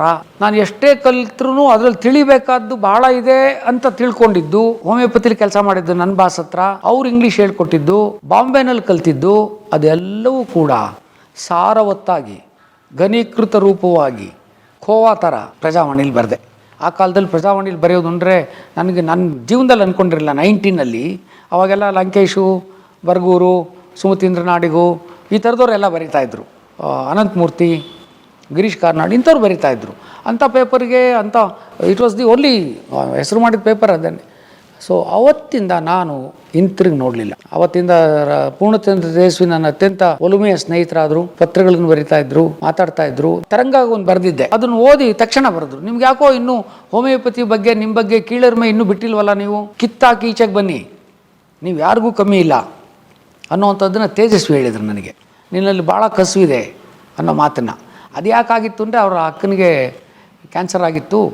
ನಂದು ಲಾಸ್ಟ್ ಲೇಖನ ಕ್ಯಾನ್ಸರ್ ಮೇಲೆ ಬರೆದಿದ್ದೆ. ಅದರಲ್ಲಿ ಅವರಿಗೆ ಭಾಳ ಇಷ್ಟ ಆಗಿದ್ದು ಪ್ಯಾರ ಏನಪ್ಪ ಅಂದರೆ, ಕ್ಯಾನ್ಸರ್ ಮಾತು ಆರಂಭವಾದೊಡನೆ 3 ಮಾತುಗಳು ನಿಯಮದ ರೂಪದಲ್ಲಿ ಹೊರಬರುತ್ತವೆ. ನಂಬರ್ 1, ಆರಂಭಿಕ ಹಂತದಲ್ಲಿ ಪತ್ತೆಯಾದರೆ ಗುಣ ಖಚಿತ. Cancer is curable if detected early. Number 2, cancer cannot be detected early. ಕ್ಯಾನ್ಸರನ್ನು ಆರಂಭಿಕ ಹಂತದಲ್ಲಿ ಪತ್ತೆ ಮಾಡಲಾಗುವುದಿಲ್ಲ. ನಂಬರ್ 3, ಪತ್ತೆ ಮಾಡುವುದಾದಲ್ಲಿ 3ನೆಯ ಅಥವಾ ಮಾರಣಾಂತಿಕ ಹಂತದಲ್ಲಿ ಮಾತ್ರ ಅಂತ ಬರೆದಿದ್ದೆ ಫಸ್ಟ್ ಪ್ಯಾರ. ಗಂಡು ಗಂಡ್ಲ ನೀನು ಮುಂದರು. ಸೂಪರ್. ಸೊ ಅದು ರಿಯಾಲಿಟಿ, ಅದು ಕ್ಯಾನ್ಸರ್ದು ರಿಯಾಲಿಟಿ ಅದು. ಸೊ ಮೊದಲನೇ ಹಂತಕ್ಕೆ ಗಂಡರಿಗೆ ಗುಣಪಡಿಸ್ಬೋದು, ಆದರೆ ಮೊದಲನೇ ಹಂತಕ್ಕೆ ಗಂಡಿಗೆ ಚಾನ್ಸೇ ಇಲ್ಲ. ಯಾಕೆಂದ್ರೆ ಇವರೆಲ್ಲ ಟಿಶ್ಯೂಲ್ ಬಯಾಪ್ಸಿ ಆಗೋವರೆಗೂ ಇದು ಕ್ಯಾನ್ಸರ್ ಅಂತ ಹೇಳೋದೇ ಇಲ್ಲ. ಹೋಮಿಯೋಪತಿಲಿ ಏನು ಹೇಳ್ತೀವಿ, long before the disease establishes, long before the tissue changes takes place in the body, there will be functional changes. ಅಂದರೆ ಜೀವಕೋಶಗಳಲ್ಲಿ ಬದಲಾವಣೆಯಾಗುವ ಮುನ್ನ, ವರ್ಷಾನುಗಟ್ಟಲೆ ಮುನ್ನ ಕಾರ್ಯಕ್ರಿಯೆಯಲ್ಲಿ ವ್ಯತ್ಯಾಸಗಳಾಗುತ್ತವೆ, ಫಂಕ್ಷನಲ್ ಚೇಂಜಸ್. ಈ ಫಂಕ್ಷನಲ್ ಚೇಂಜಸ್ ಎಲ್ಲ ಇಟ್ಕೊಂಡ್ರೆ ಗುಣ ಖಚಿತ, ಇಲ್ಲದೇ ಇದ್ರೆ ಆಗಲ್ಲ ಅಂತ ಬರೆದಿದ್ದೆ. ಈ ಮಾತಿನ ಬಗ್ಗೆ, ಸತ್ಯಾಸತ್ಯತೆಗಳ ಬಗ್ಗೆ ವಾದ ವಿವಾದಗಳಿದ್ದರೂ ಕ್ಯಾನ್ಸರ್ ಎಂದೊಡನೆ ಎಂಥವನ ಜಂಗಾಬಲ ಹುಡುಗಿ ಹೋಗುತ್ತದೆ ಅಂತ ಬರೆದು, ಹೋಮಿಯೋಪತಿಗೆ ಇದು ಸತ್ಯ ಆರಂಭಿಕ ಹಂತದಲ್ಲಿ. ಅಂದರೆ 10 ವರ್ಷಕ್ಕೆ ಕ್ಯಾನ್ಸರ್ ಬರುತ್ತೆ ಅಂತ ಇವತ್ತೇ ಹೇಳ್ತೀವಿ ನಾವು. ಏನು ಸರ್, ಒಂದು ಸಣ್ಣ ಬಾಯಿ ಹುಣ್ಣಿಗೆ 3 ದಿವಸ ಮಲ್ಕೊಂಬಿಡ್ತೀನಿ ಅಂತಾನೆ. ವಿಚಾರಿಸಿದ್ರೆ ನಮ್ಮ ಅಮ್ಮನ ಕ್ಯಾನ್ಸರು, ನಮ್ಮ ಅಜ್ಜಿ ಕ್ಯಾನ್ಸರು, ನಮ್ಮ ಮುತ್ತಾತನ ಕ್ಯಾನ್ಸರ್ ಇತ್ತು ಅಂತಾನೆ. ಇನ್ನು ಈಗ ಇವರು ಒದ್ದಾಡ್ತಾ ಇದ್ದಾರೆ ಹೆರಿಡಿಟ್ರಿನ ಅಂತ. ಹೋಮಿಯೋಪತಿನಲ್ಲಿ ನಾವು ಆವಾಗಲೇ ಹೇಳ್ತೀವಿ, ಯಾವುದೇ ಕಾಯಿಲೆ ಬರಬೇಕಾದ್ರೆ ಹೋಮಿಯೋಪತಿ ಪ್ರಕಾರ 3 ಅಂಶಗಳು ಮುಖ್ಯ ಆಗ್ತವೆ. ಒಂದು ಅನುವಂಶೀಯತೆ, ಹೆರಿಡಿಟ್ರಿ. ಇನ್ನೊಂದು ಪರಿಸರ, ಎನ್ವೈರ್ನ್ಮೆಂಟ್. 3ನೇದು ಮನುಷ್ಯ. ಕಾಯಿಲೆಯನ್ನು ಬರೆಸಿಕೊಳ್ಳುವ ಅಶಕ್ತತೆ ಮನುಷ್ಯನಲ್ಲೇ ಇರುತ್ತೆ, ಅದನ್ನು ಗುರ್ತಿಡಿಬೇಕು. ಬಯಾಪ್ಸಿ ಮಾಡೋ ತನಕ ಕಾಯಬಾರ್ದು. ಬಯಾಪ್ಸಿ ಮಾಡೋ ತನಕ ಕಾದ್ರೆ ಮರ ಕುಯ್ದಂಗೆ, ಅದು ಚಿಕ್ಕಂದಲ್ಲೇ ನೋಡಿದ್ರೆ ಮೊಳಕೆಯಲ್ಲಿ ಹೊಸಗ್ದಂಗೆ. ನಾವು ಇದನ್ನು ಮಾಡ್ತೀವಿ ಅಂತ ಬರ್ತಿದ್ದೆ. ಅದು ತೇಜಸ್ವಿ ಅವರಿಗೆ ಭಾಳ ಇಷ್ಟ ಆಯಿತು. ಕೊನೆಗೆ ಅವ್ರು ಹೇಳಿದ್ರು, ನನ್ನ ಅಕ್ಕನಿಗೆ ಆಗಿದೆ ಕಣಯ್ಯ, ನೀನೊಂದ್ಸರಿ ನೋಡ್ಕೊಂಬ ಅಂತ ಹೇಳಿದ್ರು. ಹೋಗಿ ನೋಡ್ಕೊಂಬಂದೆ. ಆಯಿತು, ಚೆನ್ನಾಗಿ ಆಯಿತು. ಅದು ಅವತ್ತಿಂದ ಅವರ ಸಂಬಂಧ ಚೆನ್ನಾಗೇ ಬೆಳೀತು. ನಾನು ಭಾಳ ದಿವಸ ಅವ್ರ ಜೊತೆ ಟ್ರಂಕ್ ಕಾಲಲ್ಲಿ ಮಾತಾಡ್ತಾ ಇದ್ದೆ, ಆಮೇಲೆ ಫೋನಲ್ಲಿ ಮಾತಾಡ್ತಾ ಇದ್ವಿ. ನಿಮ್ಗೆ ಯಾಕೆ ಹೇಳಿದೆ ಅಂದರೆ, ಇಲ್ಲಿಂದ ಶುರುವಾದ ನನ್ನ ಜರ್ನಿ ಹಂತ ಹಂತವಾಗಿ ಇವೆಲ್ಲವುಗಳನ್ನು ದಾಟಿ ಪುಟವಿಟ್ಟು ಚಿನ್ನದಂತೆ ಹೊರಗಡೆ ಬಂತು. ನಾನು ಇವತ್ತಿನ ನನ್ನ ಪರಿಸ್ಥಿತಿಗೆ 3 ಮುಖ್ಯ ಕಾರಣಗಳನ್ನು ಹೇಳಬಲ್ಲೆ. ಈ ಮಂಗಳೂರಿನವ್ರು ಒಂದು ಕತೆ ಹೇಳ್ತಾರೆ. ಊರಲ್ಲಿ ಇರೋರಿಗೆ ಹೆಣ್ಣು ಕೊಡಲ್ಲ ಅವರು, ಹಳ್ಳಿಲಿರೋರಿಗೆ. ಮುಂದಕ್ಕೆ ಹೋಗ್ಬೇಕು ಅಂದರೆ ಇರೋ ಜಾಗ ಬಿಡಬೇಕು ಅಂತಾರೆ. ಇರೋ ಜಾಗ ಬಿಟ್ಟನೆ ಮುಂದಕ್ಕೆ ಬರೋದು. ಈಗ ಇಲ್ಲಿಂದ ನಾನು ಮೆಜೆಸ್ಟಿಕ್ ಹೋಗ್ಬೇಕು, ಬನಶಂಕರಿಯಿಂದವ. ಫಸ್ಟ್ ಬನಶಂಕರಿ ಬಿಡಬೇಕಲ್ಲ ನೀನು. ಇಲ್ಲ ಕೂತ್ಕೊಂಡು ನಾನು ಮೆಜೆಸ್ಟಿಕ್ ಹೋಗ್ಬೇಕು ಅಂದರೆ ಫಸ್ಟ್ ಬನಶಂಕರಿ ಬಿಡಯ್ಯ. ಅಂದರೆ ನಿನ್ನ ಥಾಟ್ಸು, ನಿನ್ನ ಚಿಂತನೆ, ನಿನ್ನ ಭ್ರಮೆ, ನಿನ್ನ ಅನಿಸಿಕೆಗಳು, ನಿನ್ನ ಈ ಎಲ್ಲ ಆರ್ಥೋಡಾಕ್ಸ್ ಚಿಂತನೆಗಳು, ಇದನ್ನೆಲ್ಲ ಬಿಟ್ಟಾಕು. ಈ ಕಂದಾಚಾರಗಳು ಮೂಲೆಗೆ ಹಾಕು. ಇವನ್ನೆಲ್ಲ ತೆಗೆದು ಮುಂದಕ್ಕೆ ಬಾ. ನೀನು ಇರೋ ಜಾಗ ಬಿಡಬೇಕು, ಆವಾಗಲೇ ಮುಂದಕ್ಕೆ ಬರ್ತಾನೆ ಅಂತಾರೆ ಕರಾವಳಿ ಊರಲ್ಲಿರೋನಿಗೆ. ನನ್ನ ದೃಷ್ಟಿಯಲ್ಲಿ ಅದು ಅನುಕೂಲ ಆಯಿತು. ಅಂದರೆ 3 ಭಾಗ ಮಾಡಿ ಹೇಳಬೇಕು ಅಂದರೆ, ಮೊದಲನೇ ಭಾಗ ನನ್ನ ಜೀವನದಲ್ಲಿ ನಾನು ಹಳ್ಳಿನ ಬಿಟ್ಟಿದ್ದು. 2ನೇದು ನನಗೆ ಗೌರ್ಮೆಂಟ್ ಕೆಲಸ ಸಿಕ್ಕಲಿಲ್ಲ. ನಾನು ಲೆಕ್ಚರರ್ ಕೆಲಸ ಮಾಡ್ತಾ ಇದ್ದೆ. ಆ ಗೌರ್ಮೆಂಟ್ ಕೆಲಸದಲ್ಲಿ ನಾನು ಕೆಲಸ ಮಾಡ್ತಿರುವಾಗ ಪರ್ಮನೆಂಟ್ ಕೆಲಸ 400 ರೂಪಾಯಿ ಕೆಲಸ ಮಾಡ್ತಾ ಇದ್ದೆ ರೀ. ಪಾರ್ಟ್ ಟೈಮ್ ಜಾಬ್ ಅಂತ ನಮಗೆ 400 ರೂಪಾಯಿ ಕೊಡೋರು. ಪರ್ಮನೆಂಟ್ ಲೆಕ್ಚರರ್ಸ್ ಇರಲಿಲ್ಲ ಅಲ್ಲಿ, ಹೊಸದಾಗಿ ಶುರುವಾಗಿತ್ತು. ನಾವೆಲ್ಲ 8 ಜನ ಲೆಕ್ಚರರ್ಸು 400 ರೂಪಾಯಿ ಕೆಲಸ ಮಾಡಿದ್ದೀವಿ. Against the sanction post. KPSC ಇಂದ ಬರ್ರಿ ಅಂದರು. KPSC ನಾನು ದುಡ್ಡು ಕೊಟ್ಟು ಬರೋಕ್ಕಾಗಲಿಲ್ಲ. ನನ್ನ 3Dಗೆ ಯಾರೋ ಒಬ್ಬ ಆ ಕಾಲಕ್ಕೆ 50,000ನೋ 1 ಲಕ್ಷನ ಕೊಟ್ಟ. ಅವ್ನು ಸೆಲೆಕ್ಟ್ ಆದ. ಸಿಕ್ಕಲಿಲ್ಲ. ನಾನು ಅವತ್ತು ದೇವದಾಸ್ ಥರ ಕೆಲಸ ಸಿಕ್ಕಲಿಲ್ಲ ಅಂತ ಎಲ್ಲ ಬೆಂಗಳೂರಲ್ಲಿ ರೌಂಡ್ ಹಾಕ್ಕೊಂಡು, ನನಗೊಬ್ಬರು ನರಸಿಂಹ ಅಂತ ಒಬ್ಬರು ನನ್ನ ಅಘೋಷಿತ ಗುರುಗಳು ಮುಂಜಾನೆಯಲ್ಲಿ ಕೆಲಸ ಮಾಡ್ತಾಯಿದ್ರು, ಪತ್ರಕರ್ತರು, ಮಂಗಳೂರು ಕಡೆಯವರು. ದ ಮೋಸ್ಟ್ ಡಿಸೆಂಟ್, ನಿಜವಾದ ಮಾನವೀಯ ಘನತೆ ಇರೋ ಮನುಷ್ಯ ಅಂದರೆ ಅವರು ನನಗೊಂಥರ ಗುರುಗಳು. ಅಯ್ಯೋ ಬಿಡಿ ಡಾಕ್ಟ್ರೆ, ಅದಕ್ಕೆ ಯಾಕೆ ತಲೆ ಕೆಡಿಸ್ಕೊತೀರಾ, ನಿಮಗೇನು ಗೊತ್ತು, ಕೆಲಸ ಸಿಕ್ಕಿದ್ರೆ ಗೊತ್ತು. ನನಗೂ ಸಿಕ್ಕಿಲ್ವಲ್ಲ ಅಂದ್ರೆ ಅವರು. ನಾನು ಮುಂಜಾನೆ ಸತ್ಯ ಅಲ್ಲೆಲ್ಲ ಕೆಲಸ ಮಾಡ್ತಾಯಿದ್ದೀವಿ. ಅದಕ್ಕೆ ಅವರು ನನಗೆ ಒಂಥರ ಮಾನಸಿಕ ಗುರುಗಳು. ನಾನು ಹಳ್ಳಿ ಬುದ್ಧಿನಲ್ಲೇ ಇದ್ದೆ, ಹಿಂದುತ್ವದಲ್ಲೇ ಇದ್ದೆ, ನಮ್ಮ ಅಪ್ಪನ RSS ಅಲ್ಲೇ ಇದ್ದೆ. ಅದನ್ನು ಬಿಡಿಸಿ ನ್ಯೂಟ್ರಾಲಿಟಿಗೆ ತಂದವರು ಆ ನರಸಿಂಹ. ನನ್ನನ್ನು ಒಬ್ಬ ಮನುಷ್ಯನ ಲೆವೆಲಿಗೆ ತಂದುಬಿಟ್ಟವ್ರು ಅವರು. ಇದೆಲ್ಲ ಅಲ್ಲ ಡಾಕ್ಟ್ರೇ, ಇದು ಬಿಡಿ. ಅವ್ರು ಹೇಳಿದರು, ಅಲ್ಲ ಡಾಕ್ಟ್ರೇ ನೀವು ಇಷ್ಟು ಹೇಳ್ತಿರಲ್ಲ, ಒಂದು ಕೆಲಸ ಸಿಗದಿದ್ದಕ್ಕೆ ನೋಡಿ, ಅವತ್ತು ಈ ಮಾರ್ಕ್ಸ್ ಅಂತ ಒಬ್ಬ ಇದ್ದ, ಅವನಿಗೂ ಒಟ್ಟಿಗಿರಲಿಲ್ಲ, ಎಲ್ಲ ಓಡಾಡ್ತಾ ಇದ್ದ. ರಾತ್ರಿ ಹೊತ್ತು ಎಲ್ಲೋ ಒಂದು ಯೂನಿವರ್ಸಿಟಿಲಿ ಓದೋನು ಹಗಲೊತ್ತೊಂದು ಕೆಲಸಕ್ಕೆ ಓಡಾಡ್ದ. ಎಲ್ಲಿ ಹುಡುಕಿರು ಒಂದು ಕೆಲಸ ಸಿಕ್ಕಲಿಲ್ಲ ಅವನಿಗೆ. ಕೆಲಸ ಸಿಕ್ಕಿದ್ದಿದ್ರೆ ಮಾರ್ಕ್ಸ್ ವಾದ ಈ ಪ್ರಪಂಚದಲ್ಲಿ ಹುಡ್ತಾನೆ ಇರಲಿಲ್ಲ. ಉಣ್ಕೊಂಡು ತಿನ್ಕೊಂಡು ಟ್ರಾನ್ಸ್ಫರು, ಇನ್ಕ್ರಿಮೆಂಟು ಇದರಲ್ಲೇ ಸದೋಡೋಣ ಮಾರ್ಕ್ಸು. ಅವನಿಗೆ ಸಿಕ್ಕಲಿಲ್ಲ ಕೆಲಸ ಸಿಕ್ಕದೇ ಇದ್ದಿದ್ದಕ್ಕೆ ಅವ್ನು ಕಾರ್ಲ್ ಮಾರ್ಕ್ಸ್ ಆದ. ದ ದಾಸ್ ಕ್ಯಾಪಿಟಲ್ ಬರೆದ. ಮಾರ್ಕ್ಸ್ ಸಿದ್ಧಾಂತ ಅಂತ ಹುಟ್ಟಿದ್ದು ಅವನಿಗೆ ಗೌರ್ಮೆಂಟ್ ಕೆಲಸ ಸಿಕ್ಕಲಿಲ್ಲ. ನಿಮಗೂ ಹಂಗೆ ಡಾಕ್ಟ್ರೇ, ಒಂದು ದಿವಸ ನೀವು ಹಂಗೆ ಆಗ್ತೀರಾ, ಅಯ್ಯೋ ಬಿಡಿ ಸರ್ ಏನೋ ಸಮಾಧಾನ ಕೇಳ್ತೀರಾ. ಹಂಗೆ ಆಯಿತು, ಅವ್ರು ಹೇಳ್ದಂಗೆ ಆಯಿತು. ಕೆಲಸ ಸಿಕ್ಕಿದ್ರೆ ನಾನು ಟ್ರಾನ್ಸ್ಫರ್ಗೆ, ಇನ್ಕ್ರಿಮೆಂಟ್ಗೆ ಸಾಯ್ತಾ ಇದ್ದೆ ಅಲ್ಲೆಲ್ಲ ಹೋಗಿ. ಶಿಲಿ ಲೆಟ್ರು, ಲೆಟ್ರು ಅದೇ ಮಿನಿಸ್ಟರ್ ಹತ್ರ ಸರ್. ಕಲಾ ಮಾಧ್ಯಮದ ಎಲ್ಲ ಎಪಿಸೋಡುಗಳು ನಿಮಗೆ ಸಿಗಬೇಕು ಅಂತಂದ್ರೆ ಕಲಾ ಮಾಧ್ಯಮ ಯೂಟ್ಯೂಬ್ ಚಾನೆಲ್ನ ಸಬ್ಸ್ಕ್ರೈಬ್ ಮಾಡಿ, ಬೆಲ್ ಐಕಾನ್ನ ಕ್ಲಿಕ್ ಮಾಡಿ. ತಪ್ಪದೇ ಮಾಡಿ. ಸ್ನೇಹಿತರೆ, ಕಲಾ ಮಾಧ್ಯಮದ ಎಲ್ಲ ಸಂದರ್ಶನಗಳನ್ನು ನೀವೀಗ ಓದಬಹುದು. www.kalamadhyama.com ಈ ವೆಬ್ಸೈಟ್ಗೆ ವಿಸಿಟ್ ಮಾಡಿ, ಇಂಟರ್ವ್ಯೂಗಳನ್ನು ಓದಿ. ಓದುವ ಸಂಸ್ಕೃತಿ ಹೆಚ್ಚಾಗಲಿ. ಧನ್ಯವಾದ.